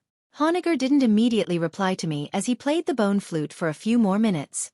He later told me that he misses the origins of the giant bloodline, the giant king's court mentioned in myths. He told me that he and his clan of Faysatians often dream of tall mountains that are used as giant city walls. It's a palace forever bathed in twilight's glow, with tall towers and other kinds of buildings. It resembles the Great Twilight Hall, but it's even more fascinating, epic, and miraculous. Without anyone needing to tell them, Honegger and his clansmen believe that it's the giant king's court. Towards the end of our conversation, Honegger slowly stood up and thanked me for listening. He was going to leave Faysac to seek out the giant king's court, to find the home of his soul. He believed that in the zone at the easternmost front of the Sonia Sea, there might be a path that leads to the giant king's court. He said that a millennia has passed, but the giants have never forgotten their home. Now, it's his turn to follow the footsteps of his ancestors. This path would never stop until the destination is reached. He played the bone flute again and gradually left amidst that ethereal and sorrowful tune. Home, home. Upon reading this, Klein felt for the first time that his feelings resonated with the emperor. Although Roselle only wrote the word that seemed to repeat without describing his feelings, Klein could understand the undulating feelings within the emperor. This was because he and Roselle were like Honegger. They had a home they belonged to spiritually. Sighing inwardly, Klein flipped to the second diary page. January 10th. Visited Sonia Island. This place is also called Ancient Elf Island. It has plenty of elvish ruins and customs left over. I was surprised on the first day. The elves actually make blood cake, and they enjoy eating animal organs and are good at using spices. They even invented chopsticks? Thinking about the elvish depictions on the murals, apart from their blue hair, their facial contours and eyes are similar to Asians on Earth. Could they be my fellow countrymen? Yes, back then, I had such suspicions as well. However, it's impossible for so many people to transmigrate at once since it's almost an entire race. I felt that I was overthinking matters.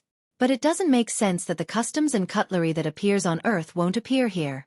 Klein thought in interest as he quickly continued reading. He wanted to know if Roselle had gotten to the bottom of it. January 13th. I've been so busy searching for writings, relics, and folktales that I forgot to write my diary for a few days. Although many objects have been taken away by the various churches, I've still obtained something of value. Various legends have it that Elf King Sinayathrim created chopsticks. There are records of him using animal organs and blood to cook delicacies. There are stories of this ancient god being good at identifying and using spices. It's acknowledged that he is their founding ancestor, the first elf. Due to certain reasons, he led the race and left the western continent that only existed in legends, bringing them to the northern continent. Could it be that this is a fellow countryman of mine, a transmigrator? He later produced an entire race? There's nothing ancient gods can't do, including having children? He apparently had a wife who was also an elf. I'll need to think this through. January 16th. After further investigation, elves might really have nothing to do with transmigrators. At the very least, they didn't leave behind any Chinese, English, or other symbols. They have likely been using Elvish all the time. Nothing of it gives me a sense of familiarity. Furthermore, the inventions we have in common didn't appear before I came. Likewise for famous quotes. There are only proverbs and idioms with similar meanings but with a completely different choice of words. From all the items and legends I have now, none of them support my theory. This is a little disappointing, but it also makes me relieved. If I were to encounter another transmigrator or other transmigrators, I really have no idea how to face them. January 17th. I dreamed of the home I've nearly forgotten. Indeed, the Emperor more or less gave up on that theory. Klein flipped to the next page and saw the final diary entry. April 2nd. My daughter is smart. She can speak before the age of 1. Although she has only learned a few words, I believe that her subsequent development can't be slow. She must have inherited this from me. No matter how I look, she looks a little like how I looked like on Earth. Could it be that a soul will also bring about some level of inheritance? Haha, I'll just treat it as so. Bernadette. This name is quite good.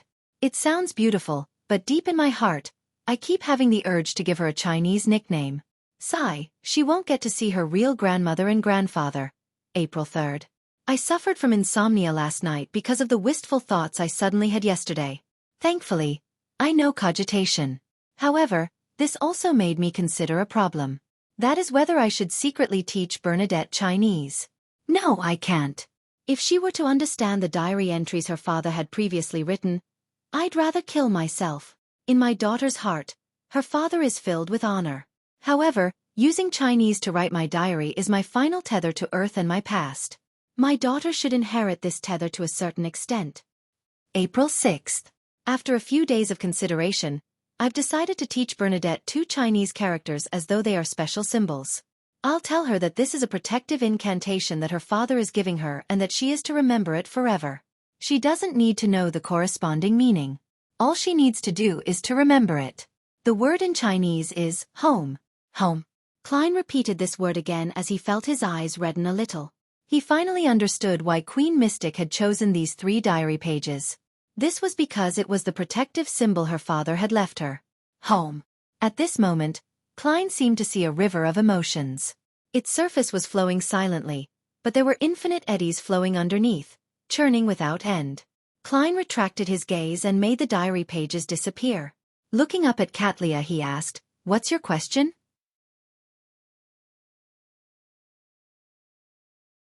Chapter 867. Investigation Mission. When looking at Katlia, Klein had actually guessed what her request would be as he sighed and felt confident. How did Mr. Fool know that I'll be asking a question and not making a request? As expected of Mr. Fool. Katlia thought before politely asking, Honorable Mr. Fool, I would like to know the meaning of these two symbols. After receiving permission, she conjured the Chinese characters. They were Gu and Xiang. As expected, Klein sighed silently. When combined together, they mean home, the homeland for one's soul. When combined together, the homeland for one's soul.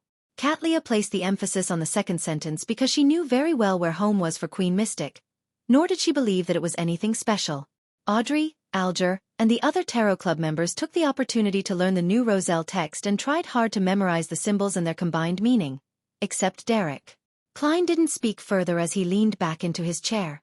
You may begin. Alger immediately turned his head and looked at the world. Your mystical item is ready. I'll give it to you this week.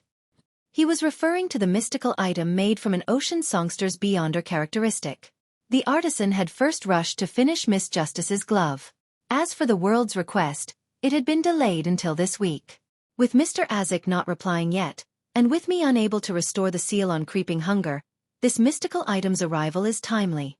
Klein controlled the world and made him nod. That's still an acceptable speed. An acceptable speed. If I had delayed it for another 2 to 3 weeks or even a year, would you be teleporting to me? Alger thought with a baffling sense of wariness. As his original plan was to obtain the cataclysmic Entura potion from the church, and with him just beginning to digest the ocean songster potion, he wasn't looking to purchase any corresponding Beyonder ingredients. He fell silent again and began watching the other members begin their transactions. To Alger, the most important thing now was to obtain 1 or 2 mystical items to match with Whip of Mind. After all, although mystical items were more about quality than quantity, with a need to avoid having the negative effects stacking with each other, to only have 1 mystical item for Sequence 5 Beyonder was quite an embarrassment. Under normal circumstances, Sequence 5 Beyonders would have 2 or 3 mystical items whose negative effects didn't overlap, making them the best combination. Of course, Alger had already reserved one. Once the artisan finished the world's item, it would be his 6-winged gargoyle's core crystal. For that, he needed to pay £1,000.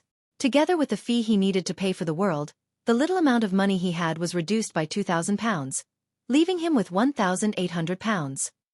Out of that, £500 was a commission he had earned from Miss Justice's glove. With no one speaking, Emlyn looked at the sun and asked after some deliberation, I need a Sequence 5's artificial vampire's Beyonder characteristic. What do you wish to get in exchange? In recent times, he had learned that the Sanguine had the means to eliminate the mental corruption of a Beyonder characteristic, but he needed to make sufficient contributions to make an application. Therefore, Emlyn wished to first obtain the main ingredient needed for advancement before considering the other problems. Based on his observations, such a Sequence 5 artificial vampire Beyonder characteristic roughly cost £8,000 based on Mr. World's pricing. As for himself, he only had £5,400 and was still a little short. Based on Emlyn's original thoughts and habits, he needed to save up £8,000 before requesting a trade with the sun. He wasn't a sanguine who liked to buy things on credit, even for the newest and best doll. Nor could he thicken his skin to borrow from others. All he would do is be more frugal, work harder, and save up more. However, he quickly realized something. The sun didn't accept cash. To the residents of the City of Silver, loans cash was no different from scrap paper. Therefore, Emlyn believed that the sun would make a request for an item, so it was better to learn of it to prepare it ahead of time. Furthermore, the sun doesn't understand the market prices. Perhaps the thing he wants only costs £5,000. In the hopes of being pleasantly surprised, Emlyn lifted his chin slightly and looked at the sun beside him. Derek thought seriously and said, Sun Pathways Sequence 5 Potion Formula. He originally wished to request him to repay his debt with Mr. World, but he realized that Mr. World hadn't raised any requests at all. Hence, he didn't find it appropriate to relegate it to someone else.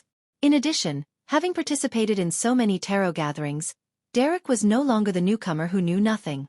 With the City of Silver having an exchange standard, he knew the difference between a Sequence 6 notary potion formula and a Sequence 5 Beyonder characteristic very well. Using the former to cover the debt of the latter would be a terrible deal. Therefore, he changed his request to the Sequence 5 potion formula. Sequence 5 Potion Formula. That's very difficult to purchase.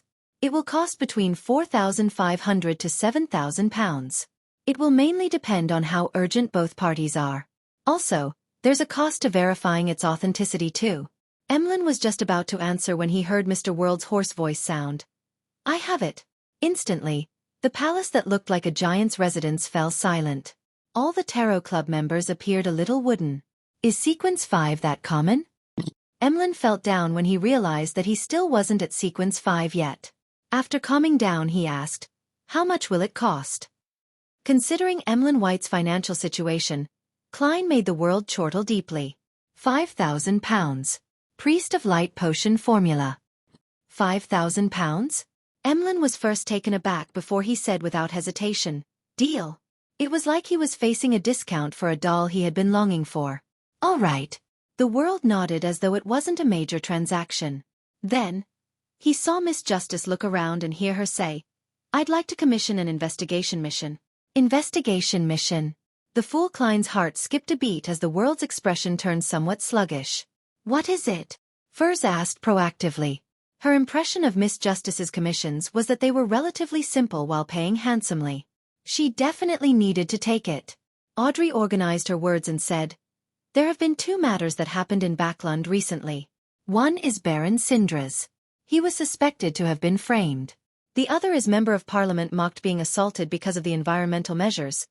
Furs found Miss Justice's description especially familiar because she had been present for the 2 matters.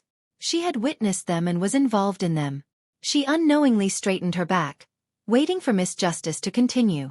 And in these 2 matters, there is a tycoon named Dwayne Dantes involved.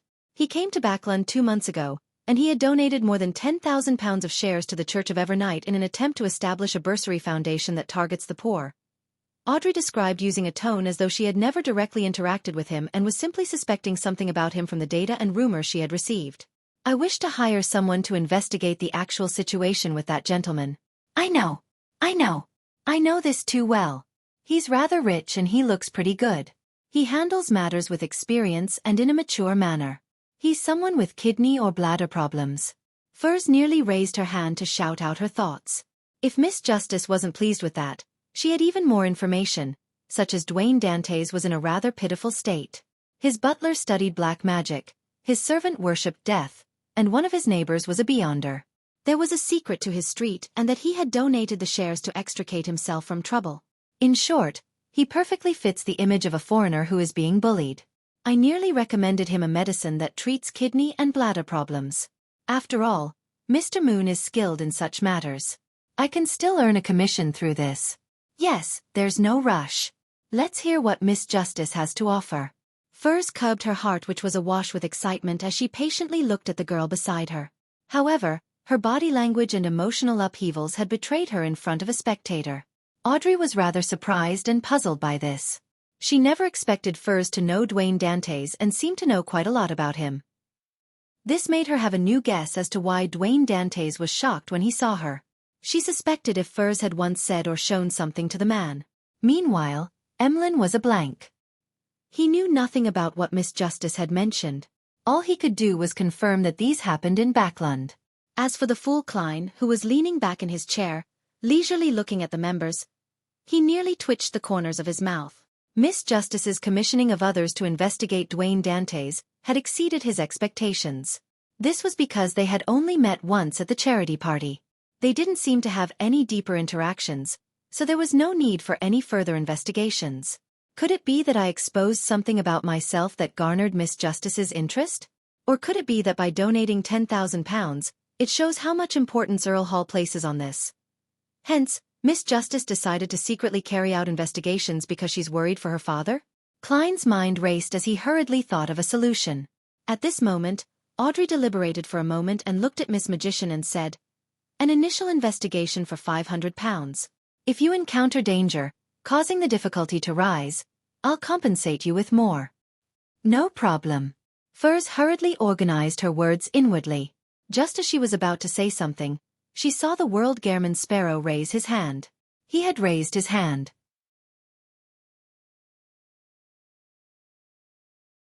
Chapter 868. Shared Identity.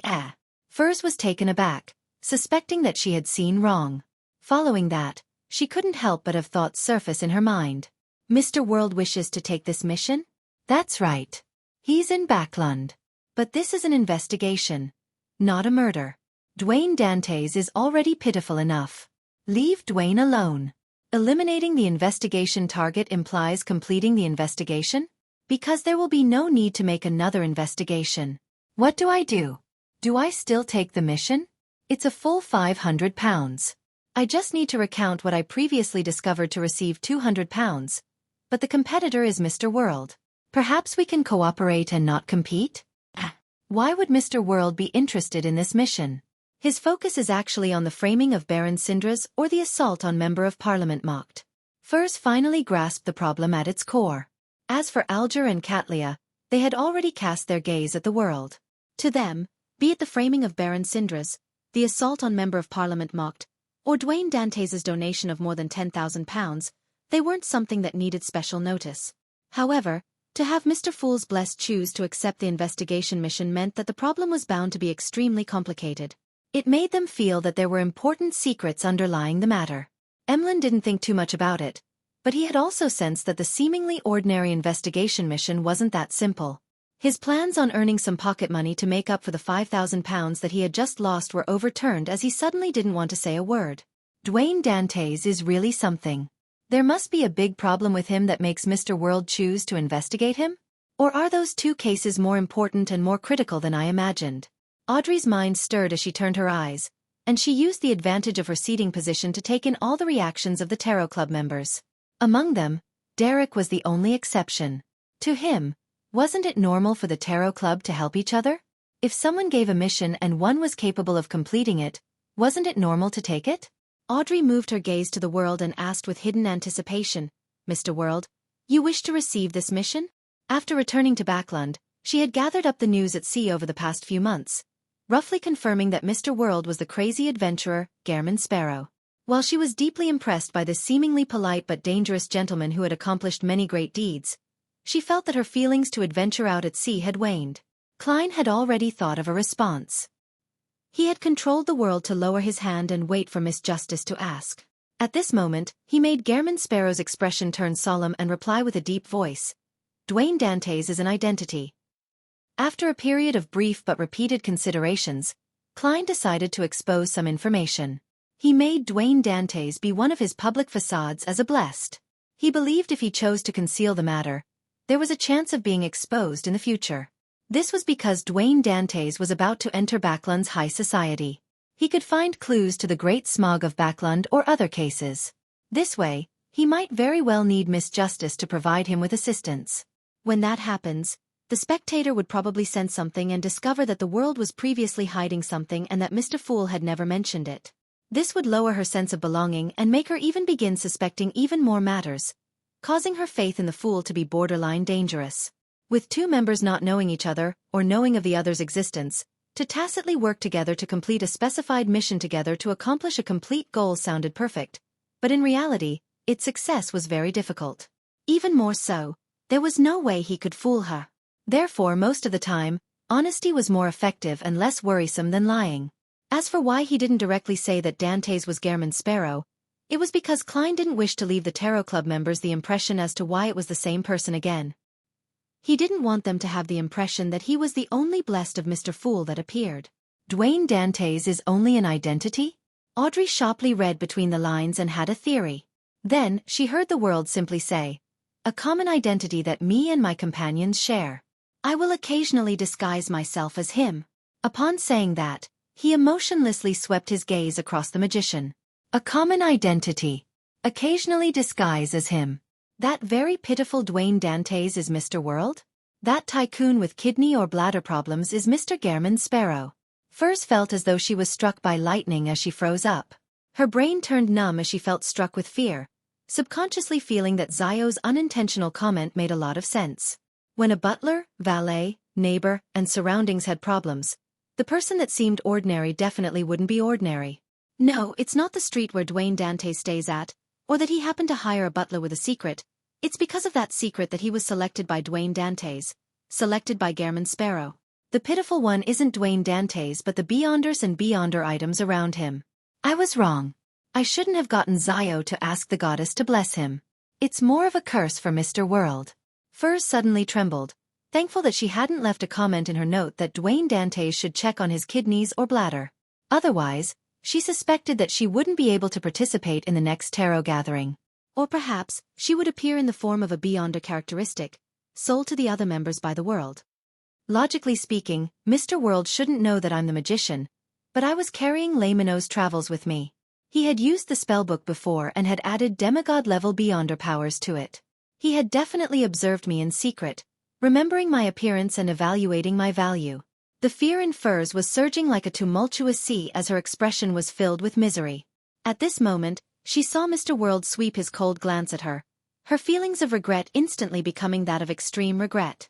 Thankfully, I didn't rush to answer and mention my impression of Dwayne Dantes. When Furs gradually calmed down from her horror, she couldn't help but think of another problem. During the bodyguard mission, were we the ones protecting Dwayne Dantes, or was Dwayne Dantes protecting us? Should I refund Mr. Gehrman Sparrow his money? At times, Dwayne Dantes is equivalent to Mr. World. Audrey was first stunned before finding all her questions answered. Furs does know Dwayne Dantes, but she didn't know that he's Mr. World. It can be proven from her shocked reaction just now. The reason that Dwayne Dantes was shocked when he saw me was because he recognized Lai. Although this mystical item has changed, it comes from a Beyonder characteristic that Mr. World provided. Perhaps this crazy adventurer can sense it somehow. After all, Gehrman Sparrow can transform into anyone with the powers of shape-shifting. Although I only asked Mr. Hanged Man what will happen when an animal consumes a potion, the potion ingredients I gathered later were always in pairs. Mr. World might very well have guessed that I have a spectator beside me based on that. Hence, he became wary against Susie, who was secretly observing everyone in the hall. Others might not doubt an animal, but Mr. World is experienced. He must have interacted with Beyonder creatures, so it's very normal for him to be wary against such things. Which is to say, Dwayne Dantes, no, Mr. World Gehrman Sparrow knew that I was Justice, but he didn't choose to make contact or communicate with me. There's nothing wrong with his choice of actions. Under those circumstances, unless he directly says it, it will be difficult for me to guess or believe it. Furthermore, talking about the Tarot Club in St. Samuel Cathedral is just too crazy. After a brief moment of surprise, Audrey's emotions calmed down, leaving her only with excitement. Apart from the magician Furs who she introduced, this was her first meeting with another member of the Tarot Club. It feels like a historic moment. Yes, Mr. World as well as Mr. Fool's other blessed. They should also be considered the world. But why was the identity of Dwayne Dantes made? What are they up to? The matter of Baron Syndra's being framed, Member of Parliament mocked being assaulted, and their donation to establish a bursary foundation really are more complicated and important than I originally imagined. Why do I feel that the kingdom's upper echelons are beginning to stir in a state of unrest? I had this feeling back when Prince Edisac died during the Great Smog of Backlund. Today, it's even more intense. Now that I know the identity of Dwayne Dantes, I might be able to participate and cooperate indirectly, reducing the risk my parents might suffer, reducing the risk of the innocent. Amidst her thoughts, Audrey quickly made up her mind. She would accept her father's choice to join the Lone Charity Bursary Foundation. Then she inwardly quipped, wouldn't it be very logical to have Justice from the Tarot Club join the charity foundation established by Mr. World from the Tarot Club? Alger and Catlia weren't too surprised that Dwayne Dantes was the world, that he was the amalgamation of Mr. Fool's blessed. In their minds, another thought flashed through their minds. Something major is about to happen in Backlund.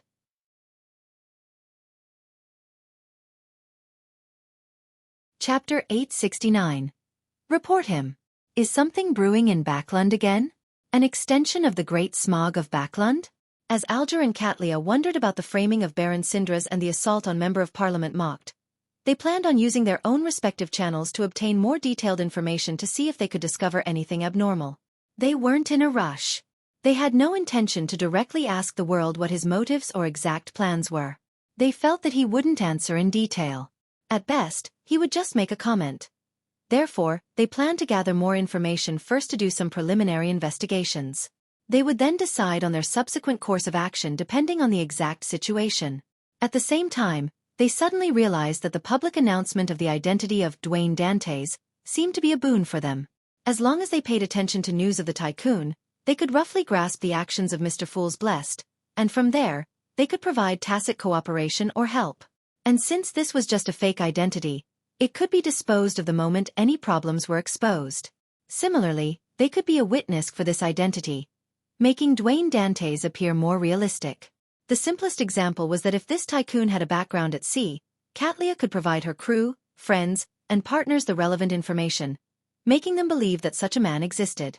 By the time the official organizations attempted to investigate Dwayne Dantes' origins, they would discover that he did exist and that those matters did happen. After a brief silence, Audrey was just about to answer Mr. World's question when she saw Mr. Moon sit up straight and look to the end of the long bronze table, taking the initiative to ask, "What is this public identity used for? Are there deeper problems present in the cases mentioned by Miss Justice?" As a citizen of Backlund, Emlyn was quite concerned about his living environment. "Why don't you investigate all these questions yourself? To not be swept into the vortex, I have already exposed myself." Klein lampooned Emlyn and made the world give a deep chuckle. "Of course. It's awaiting further investigation." His succinct answer could be translated in detail too.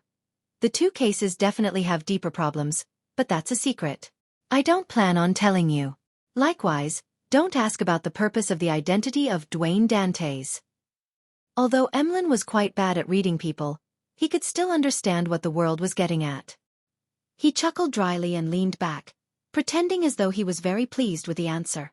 When Audrey saw this, she used a second to stop the corners of her mouth from curling up. Then, she said to the world, "All right, I understand. Thank you for the information." At this moment, she was further convinced that joining the Lone Charity Bursary Foundation was a good thing for her. In the future, if she were to face any danger or had any matters she couldn't handle herself, she could inform Mr. World ahead of time. Then, she could head to the foundation as per normal, busying herself in the office adjacent to Dwayne Dantes's. If the psychology alchemists have their suspicions about me, or if they use a mission to test me, I'll get them to meet me at the foundation. Dwayne Dantes's image is completely different from the way he acts as the world above the gray fog. Yes, Mr. World is an experienced actor. Also, Dwayne Dantes is a public identity. He won't always be synonymous to Gehrman Sparrow. It's no wonder there are rumors of him liking a wide range of women. A crazy murderer and adventurer like Gehrman Sparrow definitely is a good match with a pure and innocent girl. As a spectator, Audrey couldn't help but imagine that. As for Klein, he couldn't help but lampoon when he heard her reply. "What do you mean, thank you for the information? Shouldn't you be paying £500 in investigation fees? Are you treating it as something shared among members?" He made the world nod without further mentioning the matter of Dwayne Dantes. He then turned to look at Little Sunday. "Do you have Bizarro Baines over there?" The world paused and added, "Perhaps you use a different name to refer to it. In short, it's good at disguising itself, and it has bizarre powers. It's nearly at the demigod level and has a mane I gathered from its characteristic." He deliberately mentioned that it was nearly at the demigod level, not to flaunt the fact to him, but to warn Little Sun that this was a very dangerous monster. However, Alger and Katlia didn't pay attention to this point. As a representative of Mr. Fool's Blessed, it was very understandable for the world to purchase demigod-level materials on behalf of his peers. Besides, even if he was preparing it for himself, it wasn't anything astonishing. Gehrman Sparrow was already a Sequence 5. It was very common for one to gather the ingredients ahead of time. Without realizing it, they felt that Mr. World's advancement from Sequence 5 was seemingly a good thing. Derek thought and said, "It's not among the commonly seen monsters, but perhaps someone might have encountered it before. I will search through the books or help you ask." The world tersely answered and fell silent. After Furs made her request, to buy an ancient wraith's cursed artifact and remnant spirituality, to no avail, the transactions came to an end. Before Mr. Hanged Man could ask the sun, Furs stole a glance at the world and said, "I recently had a strange dream. In it was an almost genuine treasure trove, including," she described in detail, the scene she had seen, and towards the end she said, "That is the complicated symbol formed from fate and concealment." Furs was just about to look towards Mr. Fool to request permission to conjure it when she heard the world say, "Are you talking about this symbol?" The world first made a request before conjuring the symbol. The badge was only the size of an eyeball. On the surface, there were symbols that symbolized fate and concealment. It came from Lenivus, and it was the proof of admission to the Hermits of Fate's gathering. However, Klein had never made any attempts to participate in it before. Furs glanced at it and stammered a reply. Yes, that's it. After she answered it, she realized that Mr. World hadn't only produced the symbol, but he had also produced an item. Suddenly, she came to a realization. Dwayne Dantes had chosen Buckland Street for a reason. Just as she had the thought, she saw the World say with a hoarse voice, "That treasure is a trap. He does know." Thankfully, I was wise to seek the advice of the experienced. Furs heaved a sigh of relief as she smiled. "Thank you for your reminder." Audrey asked out of curiosity, "Mr. World, what does that symbol represent? Why do you call it a trap?" Klein controlled the World and answered simply, "It represents a bunch of thieves that call themselves Hermits of Fate." Hermits of Fate. Thieves. Alger and Katlia thought as they memorized the two names. Based on their own knowledge, they had a certain guess. The former suspected that it was an organization established by a bunch of marauders. The latter believed that an ancient family from the Fourth Epoch was involved. After some careful recalling, Emlyn White confirmed that he had never heard of such an organization, and he planned on learning more from the upper echelons of the Sanguine. As for Klein, he thought of another problem. That demigod from the Marauder pathway who was sealed deep in the sewers hasn't left Buckland Street as expected. He might be hiding at Hazel's place. Furthermore, this demigod isn't staying put. He actually tried to influence Miss Magician via a dream. This won't do. I can't give him free rein to do as he wishes. I have to eliminate this latent risk as soon as possible. I'll find my dear poet later and warn him. The grandpa inside his body wouldn't be uninterested in a demigod of the same pathway. With this in mind, Mr. Fool, who was leisurely looking at the members, curled his mouth into a smile. Audrey vaguely sensed the emotional changes of Mr. Fool as she mumbled inwardly. That bunch of thieves who call themselves Hermits of Fate are friends related to Mr. Fool? The talk about the treasure in the dream quickly came to an end.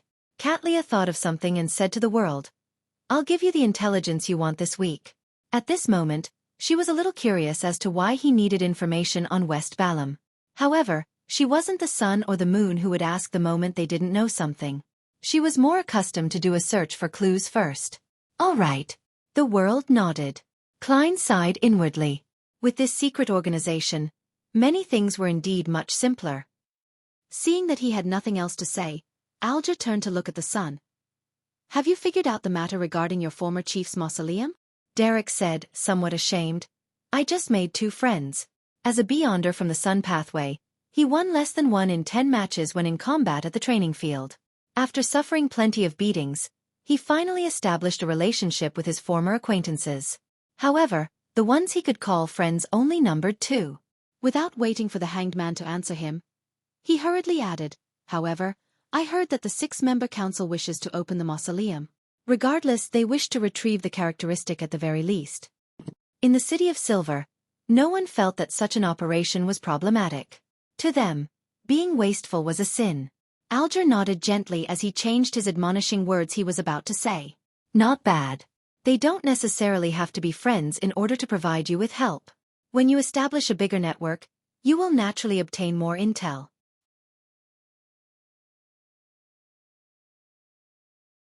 Chapter 870.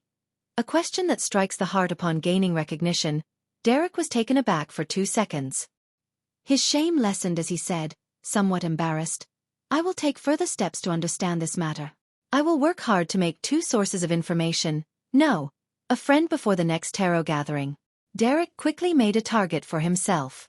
Upon seeing this, Klein made the World hoarsely say, "If it involves the domain of death, you can seek my advice. And I can seek Mr. Azek's advice," he silently added. As for Frank Lee's new mushrooms, he had no plans on transferring them to Little Sun, as they were still incomplete. The fruits that were eventually produced were filled with poison and madness. "Thank you, Mr. World," Derek answered gratefully. After a short exchange regarding other matters, the Tarot Club entered the learning segment until it ended. Returning to the real world, Klein immediately wanted to resolve the problem of the Marauder demigod, but the plan he conceived of was met with an obstacle at the first step. He had no idea where to find Leonard Mitchell and the grandpa inside his body. St. Samuel Cathedral? Leonard is most probably underground, but I have no way of entering. He only prays in the cathedral once or twice a week, And he doesn't do it at a fixed time. I can't be heading there thrice a day all week just to meet him, right? What kind of crappy plot is this? Is this what's called a stakeout? Even if I really did it, it might not be effective. As a red glove, he might have left Backlund. As Klein lampooned, he felt a deep sense of regret. He regretted being too focused on the sophistry and in fooling Leonard Mitchell, thus forgetting to ask for his contact method. I should have said to Leonard, I will inform Klein Moretti about his identity being exposed. If he has anything he wishes to say, I will pass it on for him. That way, I'll be able to establish a private method of contact. Klein exhaled slowly. All he could do was use his final solution. That was to ask the magic mirror. Drawing the symbols that implied concealment and mystery prying, Klein cast his gaze at the full-body mirror. He saw aqueous light ripple, producing white Loanese text. Exalted Great Master, your puny, loyal and humble terrified servant, a Rhodes, is here to answer your summoning. Before answering any questions, I want to say, I was wrong. I was wrong. Klein pricked up his brows and asked, why are you suddenly admitting to a mistake? On the mirror, the white Loanese words warped and turned into new words. In short, I was wrong. After a series of ellipses, the white words trembled into shape. Recently, there have been many people trying to find out about you, and they have learned of the reputation of your present identity. So, Dwayne Dantes' amorous preference of liking anyone beautiful has spread, so much so that even Miss Justice knows of it. Well, that's good. I used the explanation that it's a shared identity. More than one blessed plays as Dwayne Dantes, so having a myriad of preferences can be explained. Hee, look at this mirror. It's scared white. Klein was somewhat enlightened as he secretly laughed before saying, it's your turn to ask. The full-body mirror's words remained white as it formed new words. Will you forgive me? No, I mean, are you willing to watch my subsequent performance? This attitude. Klein sked inwardly and said with a sullen expression, work hard. Yes, great master. The mirror surface's ghastly white words bloomed with silver light. Since you have summoned me, do you have a question to ask me? Klein nodded. Yes. Where will Leonard Mitchell be living in the next few days? The silver marks distorted quickly, forming new words. 7 Pinster Street. Beneath the words, the aqueous light rippled, forming a scene. It was a terrace house numbered Unit 7. There was a black-haired, green-eyed youth just about to get his keys. It's the same old place. There hasn't been any change. If I were to pay a visit directly, it will sully Leonard's impression of Dwayne Dantes. It will be quite a step down. Get Emlyn White to go? Leonard has probably figured out that the vampire and Sherlock Moriarty, who is also Klein Moretti, have ties. The current problem is that it's hard to determine that Grandpa's stance. I have no way of confirming his true motives. Giving him a big gift based on his present state might not be appropriate. Perhaps it will bring extreme danger to Leonard. As it doesn't involve myself, doing a divination above the grey fog won't be effective. Thoughts arose in Klein's mind as he changed his plans. Compared to directly informing the grandpa in Leonard's body about the marauder demigod, using Palaz Zoros Zoromon's name to warn the target to force him to leave the area was a milder method that led to fewer repercussions. Of course, the premise is that I don't expose myself. Klein pondered for a few seconds and asked again, where is the demigod beside Hazel mocked hiding? The mirror's surface had aqueous light ripple out as the scene changed. On a thick carpet with beautiful embroidery, there was a small leather sofa. On the surface of the single-seater was a white, furry cushion. In the middle of it was a grey rat. Compared to its kind, its eyes were closer to dark red. Rat. That marauder demigod has parasitized a rat? And he's sleeping inside Hazel's room in broad daylight? He got himself what looks like a very expensive cushion. He had to transform into this because I foiled his plans? Klein was surprised before he felt a little amused. The scene fixed as silver lines surfaced. Great master, what other instructions do you have for me? Very sharp. Klein tersely answered and said, use the mirror in the room to warn that demigod. Tell him that all around this street there is an angel from the marauder pathway with ill intentions plying it. Furthermore, blasphemer Amon might come at any time. All right, master. I'll do it immediately. The words on the mirror sparkled. In Hazel's room, the grey rat felt his spiritual perception stirred as he hurriedly stood up and cast his gaze on the full-body mirror in the room. On the surface of the mirror, words that seemed to be written with fresh blood that had yet to coagulate appeared. Leave this area. The grey rat's gaze froze for a second as it fell silent for a moment. Why? The blood seemed to flow as the words spread out and formed new words. The surrounding area has an angel from the Marauder pathway in urgent need of replenishment plying it. This pathway is the nemesis of all high-sequence beyonders. Blasphemer Amon is rushing over. I'm warning you because I do not wish for them to benefit. The grey rat squeaked softly before asking in a deep voice. Who are you? It was extremely frustrated that the strength it accumulated would often be forced to be drained. Otherwise, it could use astromancy to confirm the situation. The full-body mirror which had dimmed at some point in time suddenly had bloody words appear again, presenting new information. I've already answered one question of yours. Based on the principle of reciprocity, it's my turn to ask. Following that, a new line of bloody red text appeared underneath. After you hurriedly parasitized a rat, you should be influenced by the body's construct and hormones. Now, which entity will make you have the desire to mate? Female human, female rat, male rat, or all of the above? Please answer. At this moment, Hazel cracked open the door. And for some reason, the grey rat inside didn't notice it, seemingly affected by something. The door opened slightly again as Hazel discovered that the entity who claimed to be a demigod that existed in legends was staring at the mirror in a daze. It seemed infatuated with its present appearance. A grey rat. Huh. Hazel's brows twitched slightly as she subconsciously paused her action of opening the door. Then, she saw the grey rat's body tremble, its red eyes effusing a clear murderous look. Stop fooling around with me, the grey rat growled. It turned its head to leave the room, but invisible chains suddenly bound its rat's body. This strength wasn't anything for it to fear when it was in its optimal state, but now, everything it had accumulated had been drained. The latest action was to infuse a dream to the Beyonder bodyguard whom Dwayne Dantes had hired. Boom!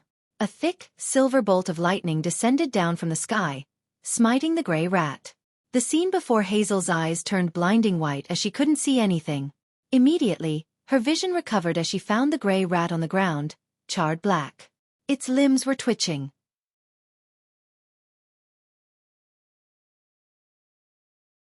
Chapter 871. Director, what happened?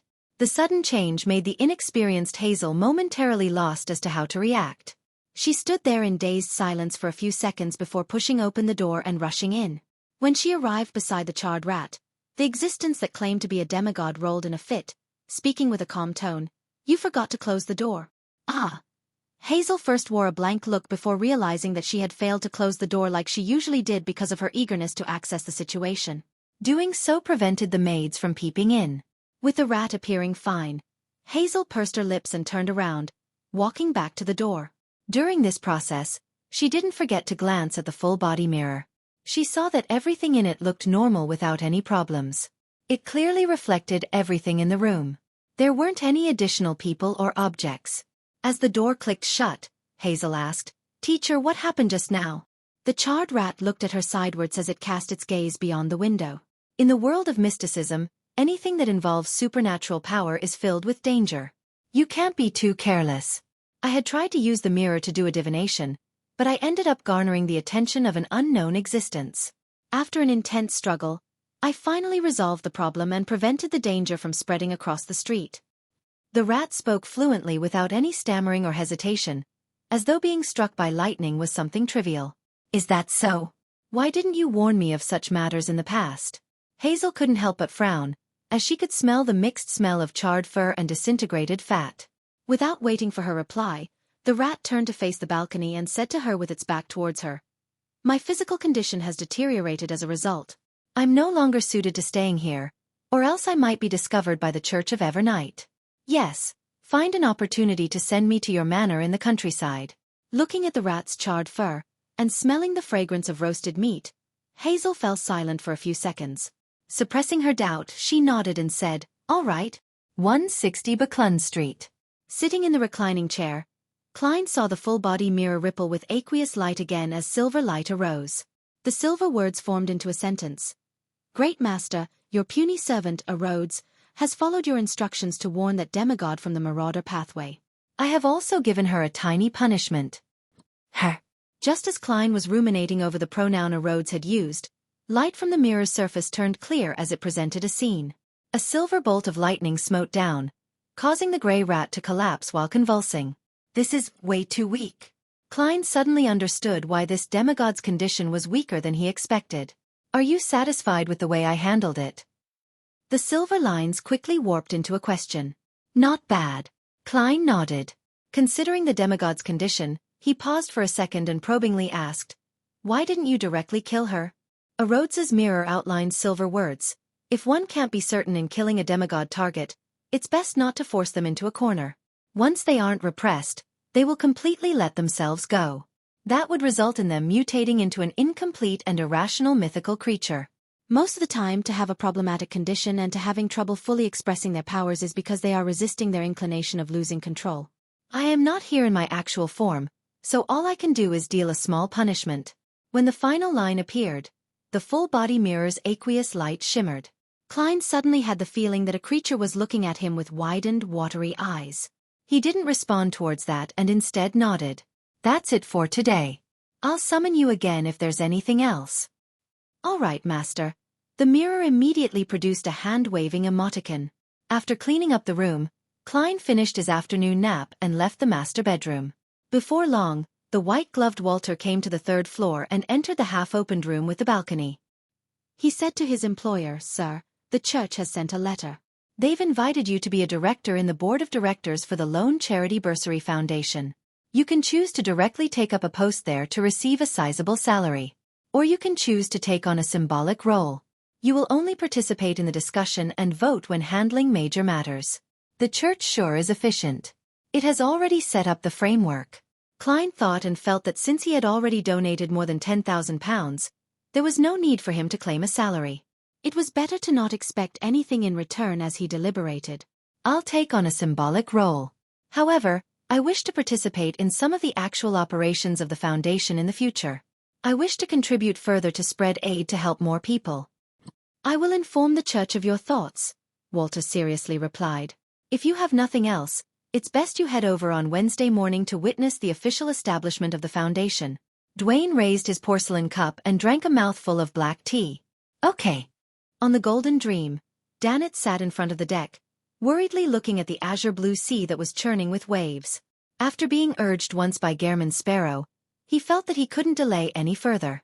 Otherwise, he might become a bounty at any time. I don't want to become a pile of cash while I'm sleeping. So what if I'm suspected? Danet gritted his teeth and mustered his courage. He passed through the cabin door and headed straight for the captain's cabin. Being unable to find Anderson Hood in a short span of time, he could only ask Vice Admiral Iceberg Edwina Edwards. After reaching his destination, Danet took 3 deep breaths and raised his right hand, prepared to knock on the door. At this moment, Vice Admiral Iceberg's voice sounded from inside. "Please come in." Danet's right hand paused in midair as he forced a smile and entered.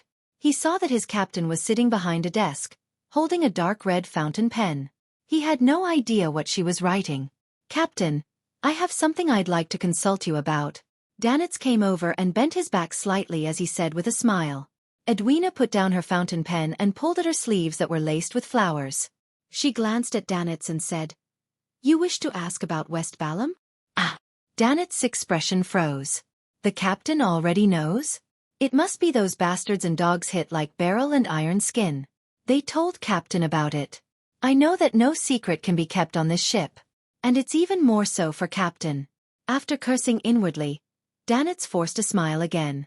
Yes, as you know, I'm very interested in history and geography. Edwina's limpid eyes moved slightly as she looked out the window. This is international politics. Without waiting for the stiff Danet to find another excuse, she continued on. In West Balham, there are cities managed by the Loanese, valleys belonging to Intis, native generals who are supported by Lone, and tribes who follow Intis orders. There are also powerful independent states who rely on the requirement that both nations are balanced. They are secretly connected to the different factions of the numinous episcopate, and are in a rivalry with those who claim to be the descendants of death. In addition, the Rose School of Thought and Faesac Empire have a deep influence on West Balham. On the surface, none of the factions belong to them, but in fact, many of the generals and tribal chiefs have submitted to them. Among them, Danet listened in surprise before he lowered his hand suddenly with a dry chuckle. Captain, I need to take notes. Or else there's no way to memorize this. Edwina, who had been interrupted, wasn't mad. She pointed at the fountain pen and paper on the table. That's a good habit. I believe Gairman Sparrow doesn't wish to receive erroneous information.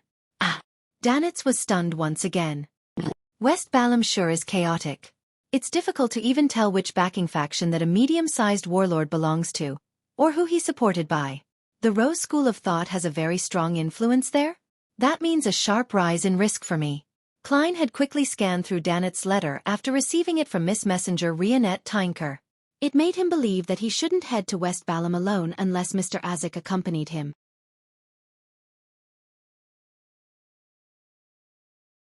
Chapter 872. Results of mediumship. Watching Miss Messenger leave, Klein glanced at the letter in his hand and considered the problem of West Balam again. He believed that he needed to make preparations in case that Mr. Azik wouldn't reply to him in the next month. That also meant that when July came, he might very well have to head to West Balam with a few military personnel, without the Death Consul's protection. If that happened, the shadow of the Rose School of Thought would ultimately hang over him. Two choices. If I confirm that it's extremely dangerous, I'll directly abandon my identity as Dwayne Dantes. On the contrary, I should seriously consider a customer list. I will not have myself involved in any faction that's suspected to have ties with the Rose School of Thought. I might as well set a target first to make any unexpected developments be controllable. The information provided by Danitz likely comes from Vice Admiral Iceberg. The two native generals mentioned seem rather special. The other factions, regardless of the reason, will have a note of their ties with Lone, Intis, Fasak, and Fainapotter, or the various inclinations of internal factions that form a counterbalance. Only, for them, there is no mention of foreign countries other than the point about receiving support from the numinous episcopate. Klein read the content from beginning to end as he vaguely figured something out. He had his initial suspicions that the two native generals were related to the Church of the God of Knowledge and Wisdom. The reason why Edwina didn't make any note was to deliberately point out their uniqueness, telling Gairman Sparrow that they were targets to cooperate with. This way, she didn't need to worry that there would be a leak from Danitz, as there was no information to leak other than a hint. May Sanchez, Katamia. The former receives the support from the royal faction of the numinous episcopate. The latter secretly claims to be a descendant of death. Even if it's real, who knows how many generations separated he is. If he were to meet Mr. Azik, how should he refer to him? Klein chuckled and shook his wrist, burning up the letter. Following that, he began enjoying an exquisite afternoon tea in the half-opened room with a balcony until Walter entered and whispered, "Sir, the police are here again. It's regarding Quarren's suicide." The matter's clues superficially pointed to Dwayne Dantes, so even though Baron Sindras had handled the matters, the police would visit him from time to time. Otherwise, the reporters would claim that it was a dereliction of duty by the police. As for the assault on Member of Parliament mocked, as Dwayne Dantes was only a relatively important eyewitness, they didn't disturb him further after taking his statement. Invite them to the activity room on the second floor with the garden. Klein placed the butter sponge cake he had taken a few bites from onto the plate and drank a mouthful of tea. As the master, he didn't need to worry that his food would go to waste. This was because the leftovers would be given to the servants. If he were to eat them clean all the time, or request them to prepare the perfect proportions, then his reputation as a stingy master would spread across the servants on the street before reaching the ears of the ladies and gentlemen. Walter replied with an unperturbed expression, "They wish for you to head to the police station. Today is the day the Quarren family will be identifying the suspect in a police lineup. They say that they are very sorry, but this is a necessary process that cannot be skipped."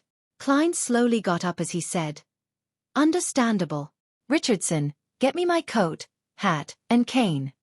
Since he was already no longer involved in the matter, he was rather willing to figure out what Quarren and his family had encountered from a bystander's perspective, and also how the matter had been directed towards Baron Sindras. Inside a spacious room in the police station at North Borough, Klein stood behind a glass wall and saw Quarren's family. It was an elderly man and woman, a woman in her late 30s, a teenager who was around the age of 15, and a girl who wasn't older than 10. Their gaze swept the suspects behind the glass wall before landing on Dwayne Dantes at the same moment. "It's him! It's him!" the teenager yelled as his eyes turned red. He clenched his hands into a fist in an attempt to rush towards the glass wall. "It's him, officer! It's him!" The lady in her late 30s suddenly wept as she looked at Dwayne Dantes with eyes filled with hatred and animosity. The little girl who was holding her hand wailed, "Daddy! Return Daddy to me!" The two elders were wiping their tears. One of them was trying hard to keep calm, while the other was nearly fainting from her sobbing.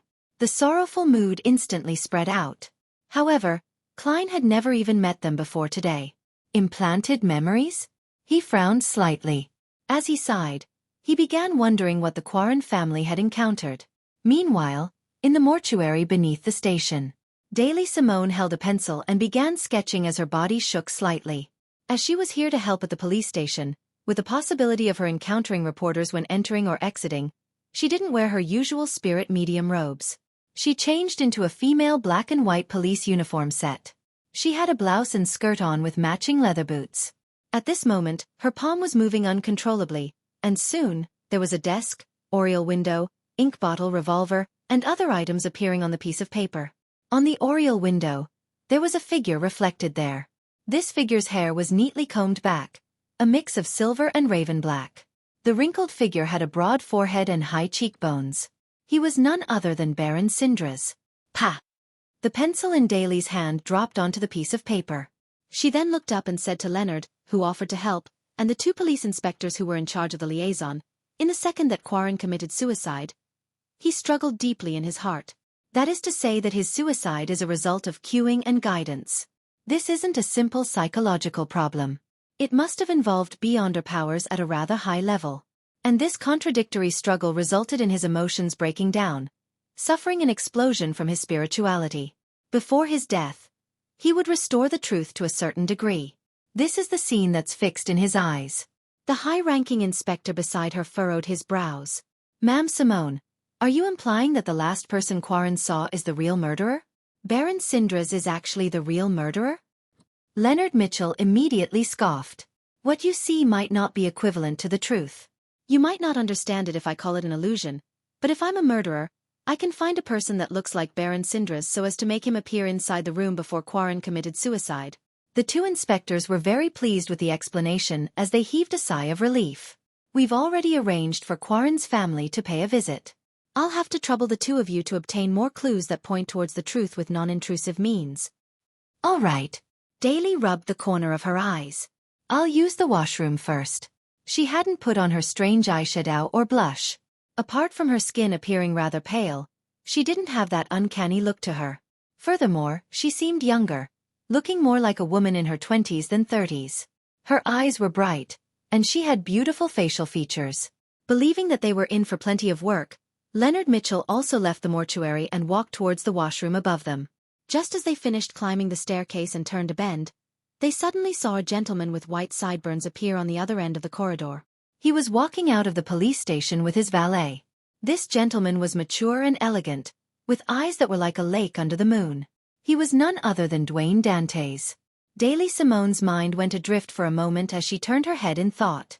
She looked at Leonard Mitchell and discovered this black-haired, green-eyed poet was looking at Dwayne Dantes. "Why did you suddenly file for permission to help me? That member of the numinous episcopate will soon be found. You have no lack of tasks to do." Daly didn't give Leonard a chance to find an excuse. After pausing for a second, she directly asked, "You believe that gentleman from before is problematic?"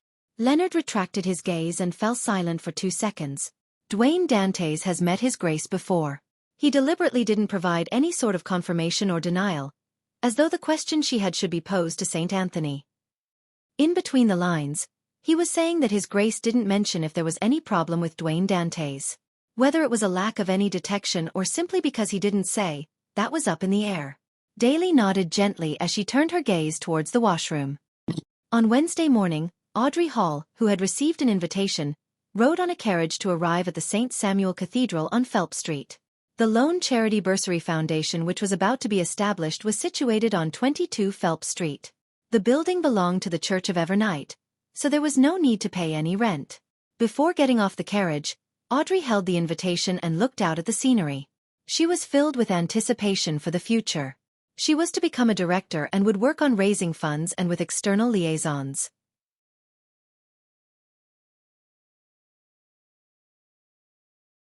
Chapter 873. undetectable communication. After entering 22 Phelps Street, Audrey instantly saw Dwayne Dantes walk out from the side corridor. This good-looking and gentlemanly gentleman was wearing a black formal suit and holding a gold-inlaid cane. He was communicating with the foundation staff beside him. As though sensing Audrey's gaze, Dwayne Dantes naturally turned his head and looked at the door. Then, his eyes lit up in amazement like he had seen a treasure. Following that, he smiled and gently nodded as a greeting. Audrey returned with a smile and nod that wasn't a breach of etiquette in any way. She then followed the lone Charity Bursary Foundation staff that came to escort her and walked up to the second floor. During this process, although she didn't look in any other direction, but be it the talent of a woman or her instincts as a spectator, they told her that Dwayne Dantes's gaze kept following her figure in secret until the wall beside the staircase blocked his view. Impeccable acting. He perfectly played out the reaction of what a gentleman who has zero resistance against beauties but remains sufficiently reserved and cultured would do when meeting me for the second time. It's as though we have only met once at the charity party the last time. It's exactly as I imagined. He was even able to light up his eyes. This is a technique that's part of his Beyonder pathway, or is it an ability that he possesses to begin with? I have to say that Gairman Sparrow, I think it's better to use Mr. Gairman Sparrow as a professional, no, an excellent actor. Furthermore, he doesn't act in an exaggerated manner like those play actors. Audrey complimented in thought before seeing a few reporters waiting to interview her about the establishment of the Lone Charity Bursary Foundation on the second floor. She wasn't a noble lady who enjoyed having her photo plastered on the papers. As she exchanged a few words with her valet that had accompanied her to inform the reporters that pictures were forbidden by Earl Hall's authority, she went into the VIP lounge with her lady's maid, Annie. Earl Hall was friends with the owners of a few publishing houses and had made the corresponding investments to acquire quite a bit of their shares. If Audrey so wished, she could exchange some of the estate she received in order to create a sizable publishing house. In the VIP lounge, Audrey, who didn't find it appropriate to bring her dog, greeted the children of the rich and aristocracy, as well as the church's clergymen. She habitually found a seat where she could see everyone, and she waited until the opening ceremony began and for the first board of directors meeting to begin. She surveyed the area and said to the female staff that was in charge of escorting her, "Lovisa, this is my first time joining in the actual operations of a charity organization. I wish to know what we should do." The lady named Lovisa was still in her 20s. She also had blonde hair with somewhat rough skin and tanned freckles. However, her smile was brilliant, making her rather affectionate. Upon hearing Audrey's question, Lovisa introduced without holding anything back, "The current plan is to not be too eager in widening the scale. We will start mainly with Backland and reach deep into the public primary schools, weekday schools, and night schools, promoting the bursary to all the students and let those in need to apply to us. After the application, we will organize a committee to do the exact audit. This will not only require us to make some verifications with the government, but we would also walk across the grounds to understand the candidate's actual situation. Once the examination is over, we will disperse the bursary and help the poor who yearn for knowledge to change their fates." Just as Lovisa said that, a male voice filled with magnetism interjected, "I have 2 suggestions. The first suggestion is that staff are to be gathered today to head to the different weekday schools, night schools, and public primary schools to promote the bursary. June is the examination period, and it's a critical period for them to enter institutes of higher learning. If we aren't efficient enough, there will be many students from poor families that will give up taking the examination because of the lack of funds. Even if they later learn of the existence of the Bursary Foundation, they won't be able to withstand the loss of wasting a year. As such, they will lose the chance at changing their fate. What we are doing might seem simple, but it completely affects each and every child's life. Therefore, we need to begin quickly and not waste any time." The person who was speaking was none other than Dwayne Dantes, who had just entered the lounge. He expressed his thoughts with a warm but serious expression. "All right. June is the examination period. Be it entering grammar school or the preparations to enter university, as well as the various technical schools to gain experience in their profession, this is a critical period. Once they give up the entry examinations this time, they will have to wait till next June. I actually forgot this. Ma'am Lovisa and the foundation staff seems to have missed this problem. Mr. Dwayne Dantes actually noticed such a detail and had considered those children who are so close to giving up their dreams. He's actually a person with a gentle heart?" Audrey suddenly felt that she had a new take on Dwayne Dantes, on Gairman Sparrow. This was what a spectator had just obtained. A cold assassin, adventurer on the surface but has a warm heart deep down? Unfortunately, I've only been able to obtain descriptions regarding Gairman Sparrow's crazy side. I'm unable to find any concrete proof. Audrey blinked as she carefully listened to Dwayne Dantes' suggestions. Second suggestion. In regards to the bursaries that are to be disbursed, it's best if it's put in the corresponding bank account. When school fees need to be paid, they can bring their documents to us to apply for a withdrawal. For relatively cheaper board and lodging, things don't have to be that troublesome. They can obtain a fixed sum of money every month or week. This is to prevent the applicant's parents and siblings from spending the money. To a poor family, this is an irresistible temptation. Similarly, an account corresponds to one person. No matter who is withdrawing it, the person has to be present. This can effectively prevent people from suffering from the trial of greed. Having said that, Klein pressed his palm to his chest and said to Audrey and Lovisa, "Sorry, pardon me for barging into your conversation." Audrey smiled and said, "Mr. Dantes, your suggestions are excellent. You have opened my eyes to matters that I never considered before. The only problem is that what you say to us is meaningless. I'm only listening to Ma'am Lovisa's introduction." Lovisa smiled and said, "Yes, you should mention all of these at the first board of directors meeting. Don't you see me deliberately coming over to convince Miss Audrey first? With Justice's part in this, I can ensure that there will be no objections from the board of directors. Otherwise, it might easily be tabled or altered by someone using some excuse such as lacking manpower." Klein made an enlightened and regretful expression as he rubbed his palms slightly. "Look at me, being all anxious about these matters and forgetting my place. Ha ha ha. Sometimes, I just wish that things will be made into reality once I'm given the chance." Mr. Dwayne Dantes' acting is a little exaggerated. He should know that he can't fool me. Oh, he's doing it deliberately to communicate with me ahead of time without leaving behind any traces. He wants me to support him? Audrey instantly read his thoughts as her smile turned clearer. Although she hadn't communicated with the world ahead of time, she believed that she would support this tarot club member of hers. However, being able to exchange some ideas ahead of time left her rather happy. This was because she felt that he was treating her as an equal. After forgiving Dwayne Dantes' recklessness and watching the man walk to the table with beverages and pastries in the lounge, Audrey looked away and said to Lovisa, "What I'm responsible for is to raise funds at different occasions, and to communicate with the government and parliament? That should be a simple matter for you," Lovisa answered frankly. This was also why the church's charity department didn't object to Audrey Hall's participation.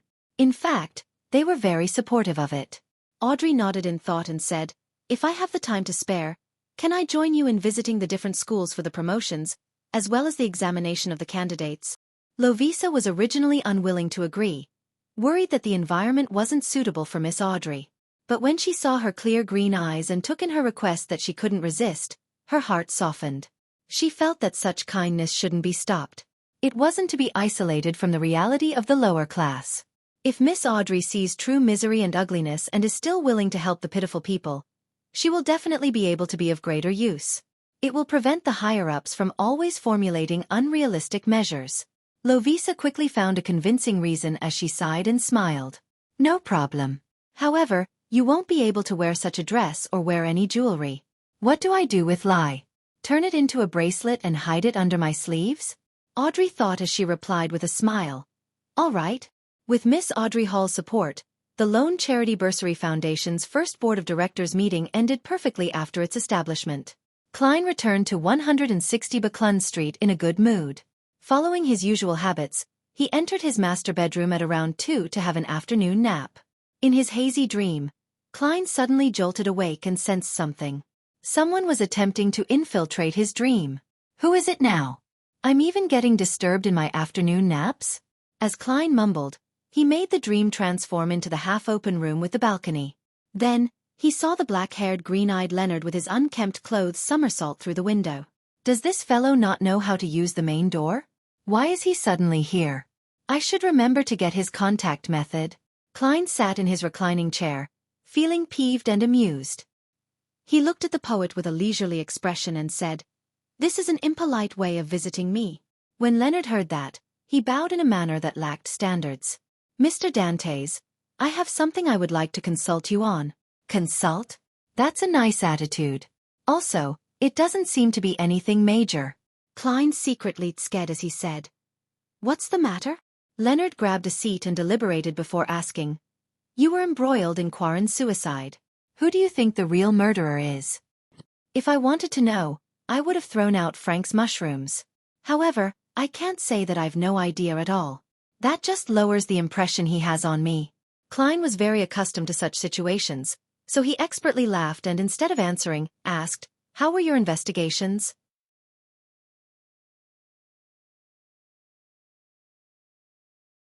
Chapter 874. I didn't say anything. Leonard Mitchell clasped his hands together and leaned in slightly. We have restored the scene Quarren saw before his death.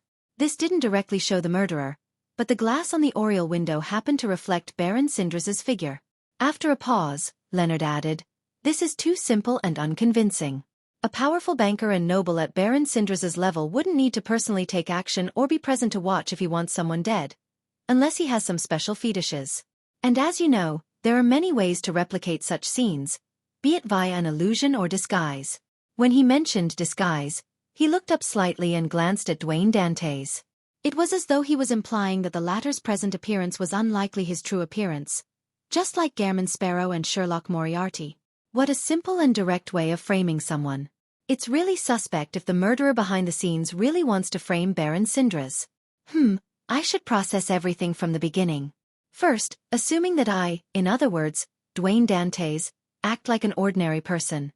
Anyway, I won't mention the conclusion and only raise questions to guide his train of thought. If the final answer isn't right, that must be because my dear poet misinterpreted it and was unable to figure out what I was getting at. Klein smiled as he raised his porcelain cup and took a sip of black tea. Let's not consider this problem first. If the person who wasn't embroiled in this matter wasn't me, how would the case have developed? Leonard raised his clasped hands slightly as he tapped his index finger. As a suspect, Dwayne Dantes would be remanded at the police station, but his butler, servants, neighbors, and friends will be able to testify that he has never made contact with Quarren's family. Hence, the testimonies from both sides will contradict strongly. The police will be unable to handle it and request the Nighthawks to intervene. Using mediumship means, we will see the scene Quarren had before committing suicide, thus obtaining Baron Sindras's figure. As he spoke, Leonard suddenly fell silent. After a few minutes, he continued speaking under Dwayne Dantes's smiling gaze. Regardless of the unconvincing, odd and simplistic nature of the clue involving Baron Sindras, we will follow protocol and make contact with him and begin the relevant investigations. And this will lead to certain problems related to him being noticed by us. Baron Sindras is involved in matters involving the Beyonder domain, so he can't stand up to further scrutiny from the Nighthawks. The more Leonard spoke, the more certain he became. It was as though he had figured out the mastermind's line of thought. He or they might not care if their trap is seen through. As long as they get the Nighthawks to do a routine investigation on him, their goal will be achieved. This is because Baron Sindras hides a rather serious and easily discoverable problem. Yes, that's the same conclusion I have.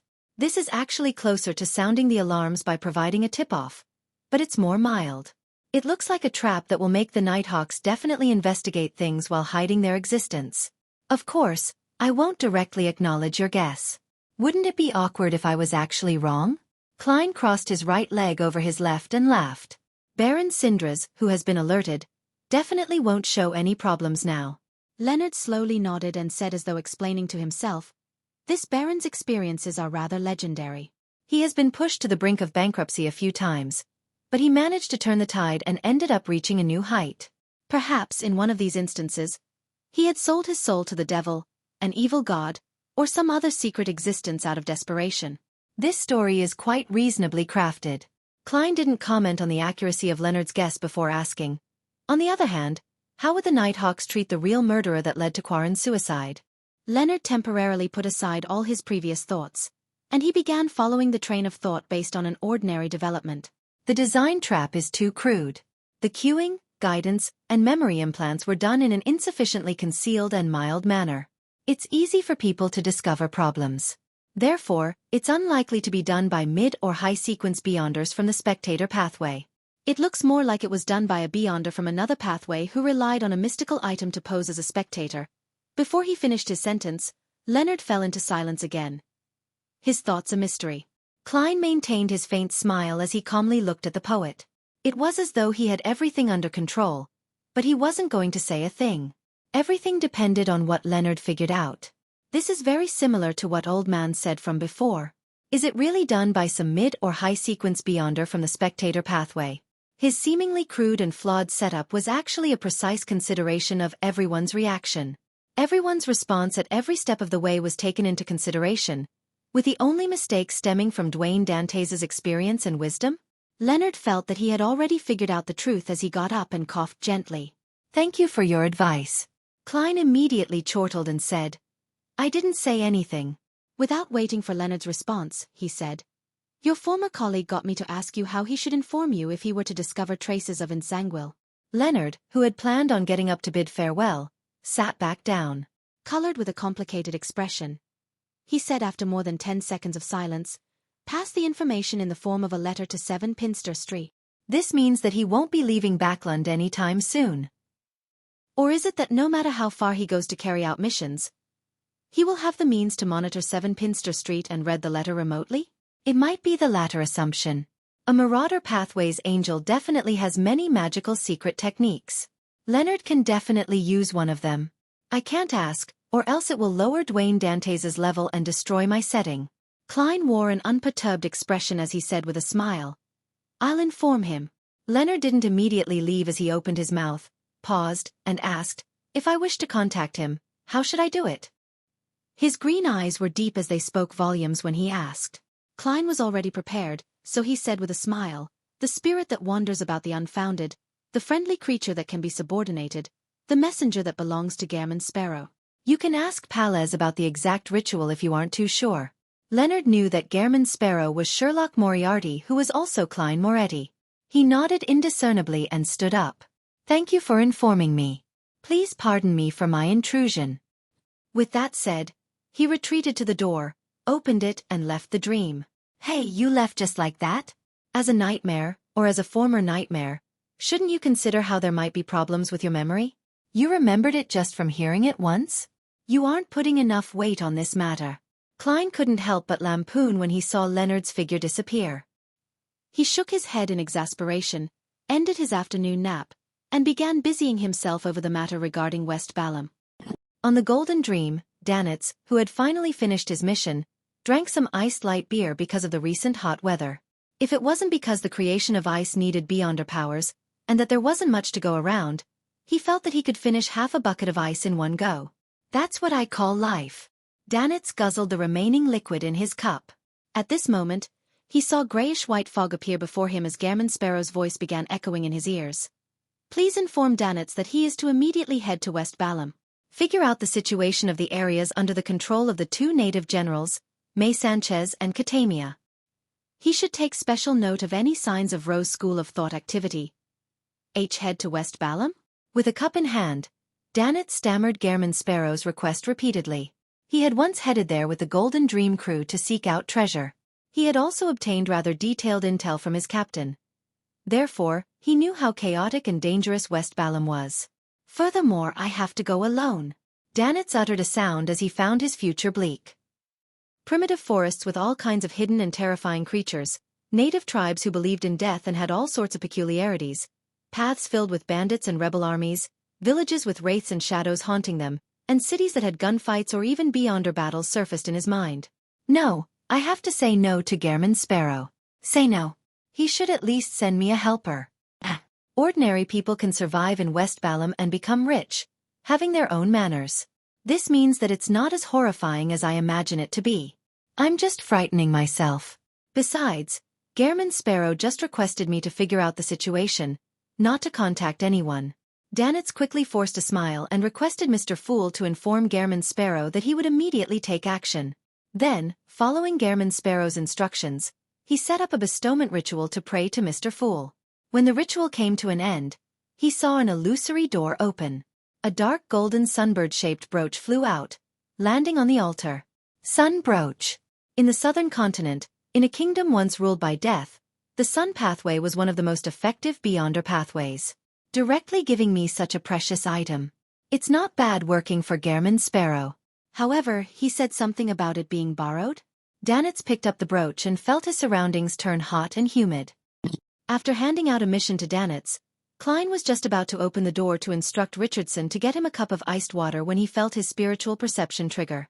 Immediately, he activated his spirit vision and saw Rionette Tinker walk out of the void. She held the 4 blonde red-eyed heads in her hand, with one of them having a letter in its mouth. Who's it from? Leonard? Klein reached out his right hand in suspicion.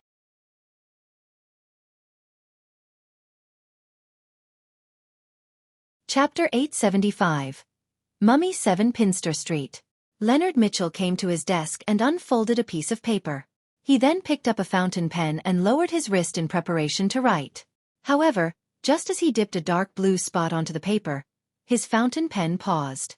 He attempted to move his wrist in order to write a few times, but all his attempts ended up stopping due to hesitation.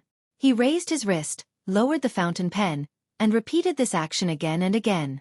Finally, he froze his wrist in midair. Pah! Leonard threw down his fountain pen, crumpled the piece of paper, and accurately threw it into the trash can. At 160 Buckland Street, Klein received a thin letter from one of Miss Messenger Rionette Tinker's heads. He felt the weight in his hands, and only when his spiritual intuition didn't send him any warnings did he tear it open and retrieve the letter inside. There was only 1 page, and on it were 2 lines of text written in neat, beautiful handwriting. I have something that will require your help. Let's discuss it in detail, face to face. Sharon, so it's Miss Sharon? Klein had his questions answered as he took out a gold coin and did a simple divination in front of Rionette Tinker. Then, he took out another piece of paper and wrote 1 word. Tonight. After he folded the letter, he asked Miss Messenger as he handed it to her, "Can you still locate her?" If it wasn't possible, he planned on giving her Sharon's mailing address. Hillston Borough, 126 Guard Street. Ma'am Miriam. Yes, one of Rionette Tinker's blonde red-eyed heads gave an answer. The head then opened its mouth and bit down on the letter. After Miss Messenger vanished from the room, Klein immediately held a ritual, planning to bring Creeping Hunger back to the real world from above the gray fog. He then planned on traveling to the various archipelagos in search of a lucky pirate. Creeping Hunger hadn't been sealed yet, so it still required feeding once a day. All Klein could do was barely use it, feeding it whenever he needed to use it. He would then throw it back above the gray fog when the next feeding time was at hand. He wasn't planning on making up for the difference. If Creeping Hunger dares to make a fuss about it, I'll feed it mushrooms. After ending the ritual and clearing up the scene, Klein wore the thin human-skinned glove, turning his body translucent until he vanished from his spot. He had his dinner, and after waiting for Creeping Hunger to finish its howling above the gray fog, Klein went to retrieve it by using the excuse of having an upset stomach to enter the bathroom. He then used this opportunity to teleport to the area outside the Bravehearts bar in the Backland Bridge area. During this process, he had already changed his appearance, turning into the black-haired, mustached, and bespectacled detective, Sherlock Moriarty. Bending his back and rolling up his pant legs, Klein gave a self-deprecating laugh. He lowered his hat and nudged open the heavy wooden door to step into the bar. After asking the bartender, he held a cup of Southville beer and went to billiard room 3 where he knocked on the locked door. Knock, knock, knock.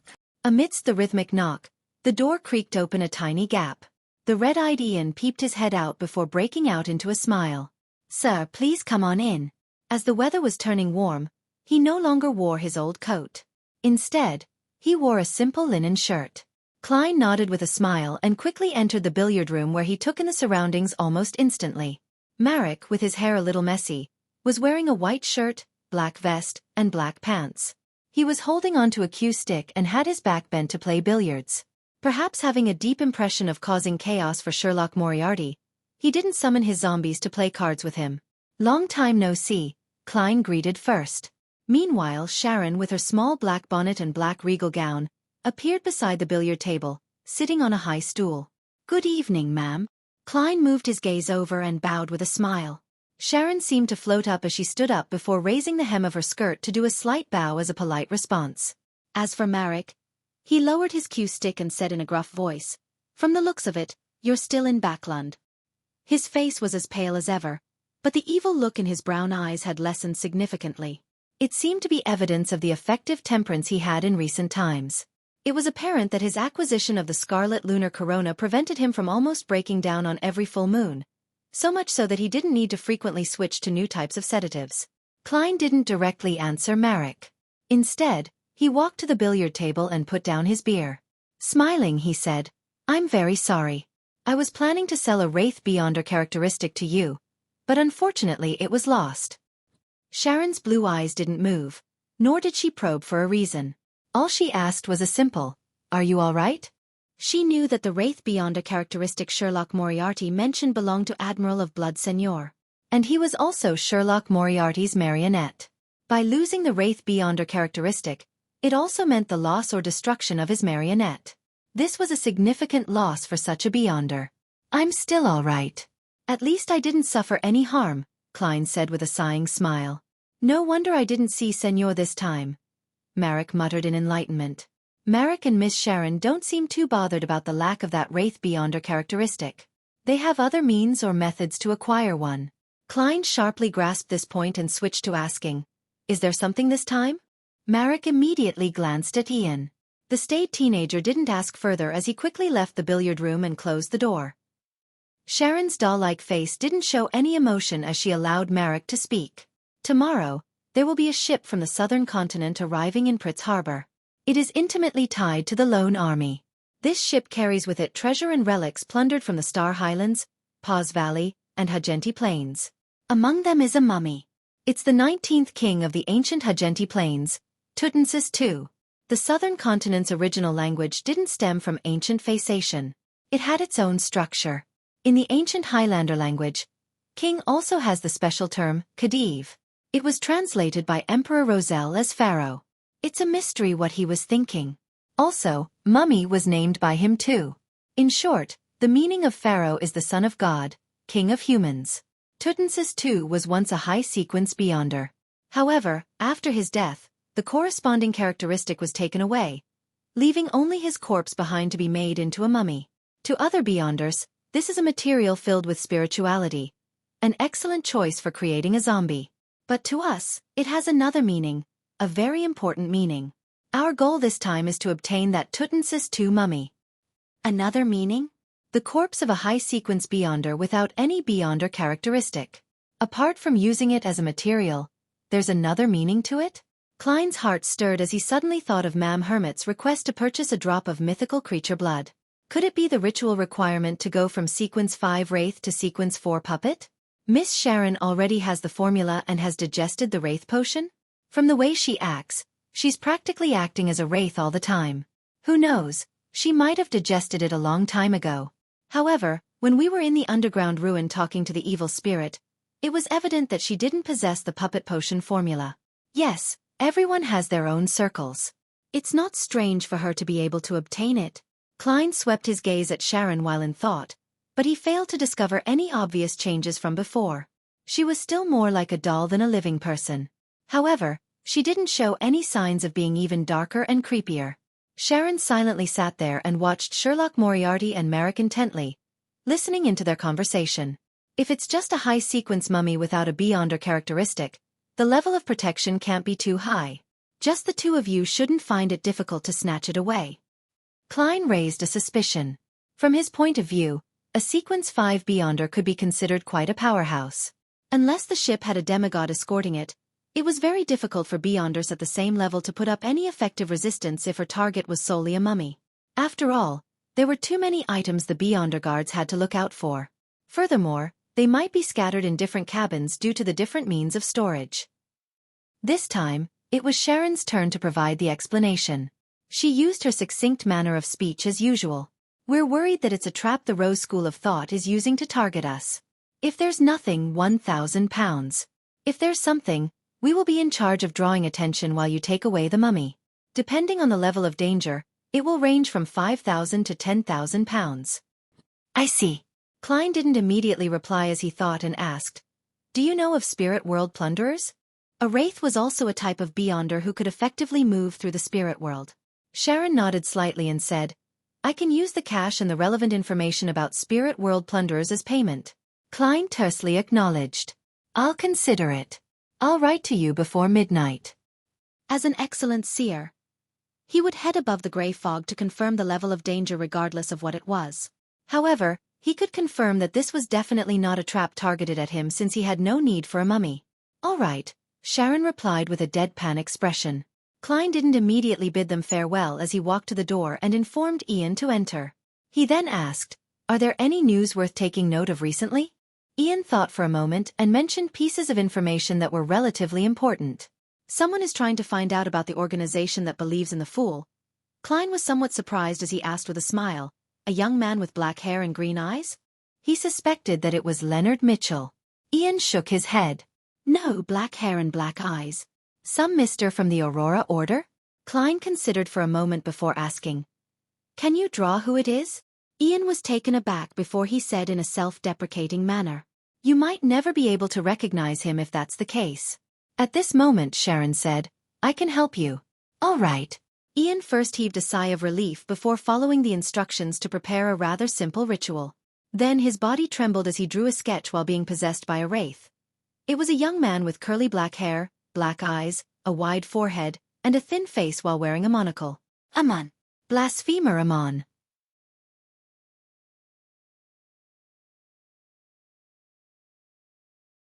Chapter 876. Art of Diverting Trouble Amon.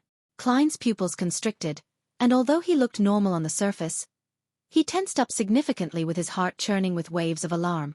Although he had kept using Amon to scare the grandpa in Leonard's body, as well as the Marauder Pathway demigod beside Hazel, he was only using the name.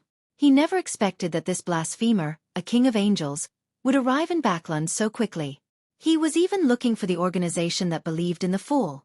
In fact, although it's surprising, it's understandable.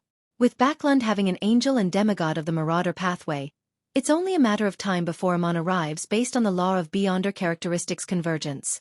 The only problem is that he has been searching for something in the forsaken land of the gods for so many years, so it's unlikely he would suddenly abandon his search.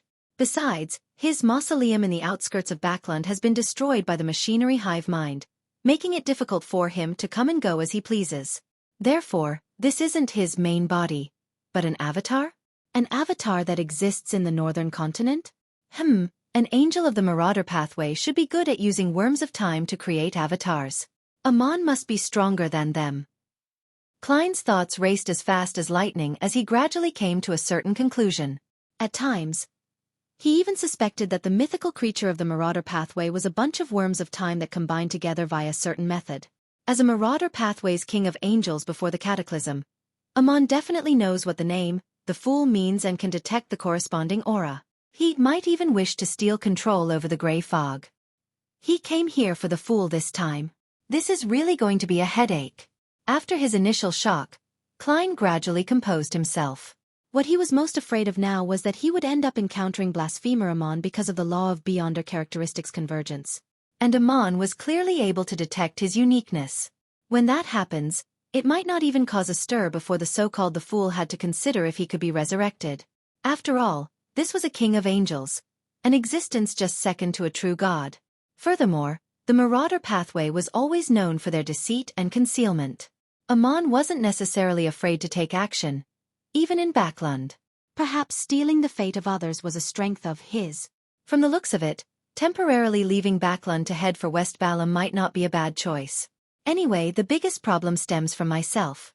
If I had already advanced and become a bizarro sorcerer, I'll be able to hide the gray fog's aura. Even if I encounter Amon, I won't have to be afraid of exposing anything. Klein drew a silent breath as he once again felt a sense of urgency. He needed to quickly push open the door to Sequence 4, change his existence, and become a demigod. For this, he needed to work harder, be it making another marionette, acting at a deeper level to speed up his digestion, or gathering the corresponding ingredients. Phew. Backland really is a terrifying place. If Ouroboros hasn't left, or if he has already returned, just the ones I know would number 5 angels, including 2 kings of angels. I haven't included the royal family and military who use Backland as their base. I haven't included the underground evil spirit whose whereabouts are unknown. A former king of angels that fused with the wills of 2 other angels. If the Rose School of Thought's abomination Sua comes in pursuit of Gehrman Sparrow, that would really be a bustle. This would be nothing compared to the demigod-level battle outside Byam City. Klein looked at the sketch drawn by Ian as he vaguely shook his head. Okay, got it. He shook his head. To Ian and Marek, he had said so because he didn't know the monocled man, but in fact, he was expressing his exasperation. I'll have to leave. I'll reply to you before midnight.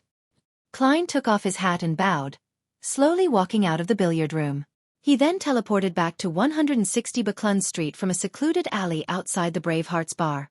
Inside his master bedroom, the first thing he considered wasn't Miss Sharon's and Merrick's request, but on how he was to deal with the problems that Amon brought with him. In such aspects, being rather experienced, he quickly came up with an idea. It was to find something for Amon to do to draw his attention away. As for what that was, it was definitely something he found irresistible, something that he would definitely be interested in. For example, an angel from the Marauder pathway, Palez Zoroast. Perhaps this was key to Amon's ability to become a Sequence Zero true god. It would be something far more important than finding the organization that believed in the Fool. Of course, Klein definitely wouldn't directly sell out Leonard's grandpa, because he had yet to show any ill intent to date. His thoughts were simple. It was to inform this matter to Palez Zoroast that Amon was already in Backland. He wanted to see the reaction of the angel who had survived since the fourth epoch. Then, he would follow up based on the situation. If that grandpa is helpless against Amon, who's likely only an avatar, he can only get Leonard to use the excuse of a mission to leave Backland to hide from Amon. As for me, I'll have to bring forward my trip to West Balam. I'll just say that it has something important to do with my network. I'll secretly teleport back for the placenta blood when Snake of Fate will Septon is born. Klein arrived at a decision as he took out a piece of paper and wrote, "Amon has arrived." Folding the letter and putting it into an envelope, Klein took out the adventurer's harmonica and blew hard. When Rionette Tynker appeared, he took out a gold coin from his pocket and pressed it on the envelope. This was one of the 10 gold coins that he had gotten Richardson to exchange for him in the afternoon. It was to maintain his image of Dwayne Dantes to being equal to someone at the level of Palez Zoroast. Even when Klein informed Leonard Mitchell of the method of contact, he didn't inform him that the payment of a gold coin was needed. This shows that face is something you buy with money. As Klein sighed, he said to Miss Messenger, who was wearing a dark, complicated dress, "Send the letter to 7 Pinster Street. Oh, just throw it into the mailbox. There's no need to send it to the addressee." As he wasn't certain of Palez Zoroast's true intentions and character, Klein wished to hide more of his trump cards in front of him. Therefore, before Leonard wrote to Klein Moretti, he had no plans on letting the poet see Miss Messenger. The blonde, red-eyed head in Rionette Tynker's left hand was raised up as it sucked the letter and gold coin into its mouth. However, she didn't immediately disappear. Instead, she floated at her spot, looking at Klein silently with all 8 eyes. "What's wrong?" Klein was taken aback before coming up with a guess. He asked with an odd expression, "You don't know where 7 Pinster Street is?"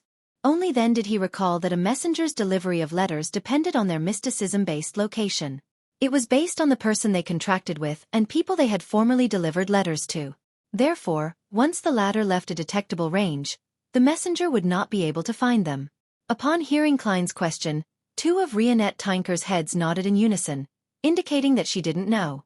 Klein immediately coughed lightly, pulled out the drawer, and took out a map of Backland. He then used a fountain pen to circle out North Borough. Following that, he circled Pinster Street. "When you're here, you will see the unit number on the buildings." Klein folded the map and handed it over. The head in Rionette Tynker's right hand immediately opened its mouth and bit down on the map. Then, her figure phased away and entered the spirit world. Upon seeing this, Klein heaved a sigh of relief. He turned and walked out of his master bedroom and headed for the half-open room with a balcony to read the papers and magazines. Late into the night, he took 4 steps counterclockwise before soaking into the bathtub and entering the mysterious space above the gray fog. Helping Sharon and Marek obtain the Tutmosis II mummy is dangerous. Klein took off the topaz pendant on his left wrist and let it hang to perform a divination. This time, the spirit pendulum rotated clockwise with a weak amplitude and relatively slow frequency. This means that the danger isn't too great. Furthermore, even if it's a trap targeted at Miss Sharon and Marek, there's no need for the present me to be too afraid. Klein beckoned with his hand as he made a translucent miniature black crystal card fly to him. This was the Fate Siphon charm. Klein had used a worm of time to create a demigod-level high-level charm. Right on the heels of that, he summoned Creeping Hunger and the Sea God Scepter. Wearing the former, he picked up the latter and recorded Lightning Storm and Hurricane. The mutated and upgraded Creeping Hunger could use Mr. X's soul and characteristic to record 2 demigod-level Beyonder powers that didn't exceed Sequence 3. With this, Klein no longer needed to borrow Laymanos Travels anymore. Furthermore, it was more convenient. After all, Flipping a spellbook affected his use of Death Knell and the Fate Siphon charm. Unless he grew another 2 hands. After making his preparations, Klein returned to the real world, pulled out a piece of paper and wrote simply, exact time, location and plan. At 1 a.m. Leonard, who had slept 2 hours, woke up energetically. He prepared to leave 7 Pinster Street and head for the St. Samuel Cathedral's basement. Just as he stepped out the door, he suddenly had his spiritual intuition trigger before he subconsciously cast his gaze to the side. A look of puzzlement flashed in his eyes as he walked over and opened the mailbox. During dinner, he had cleared the newspapers, bills, and letters inside. Typically, there wouldn't be any items in the mailbox until daybreak. After all, the mailman would have clocked off work and returned home. However, at this moment, there was a thin letter waiting silently at the bottom of the mailbox. "Old man, you didn't inform me of a new letter," Leonard said softly as he picked up the letter. The slightly aged voice in his mind replied, "The person didn't enter." Leonard knew that Old Man's senses were limited to his body. Hence, he didn't speak further. He tore open the envelope and took out the letter, flicking it flat. The letter was mostly empty with just one short line. "Amon has arrived. Amon has arrived." Leonard's pupils dilated immediately. At the same time, he heard the parasite in him gasp for the first time. You're tuning in to the Xueqi's Martial Arts Saga YouTube channel. Don't forget to subscribe and join us on this journey to catch the most captivating stories.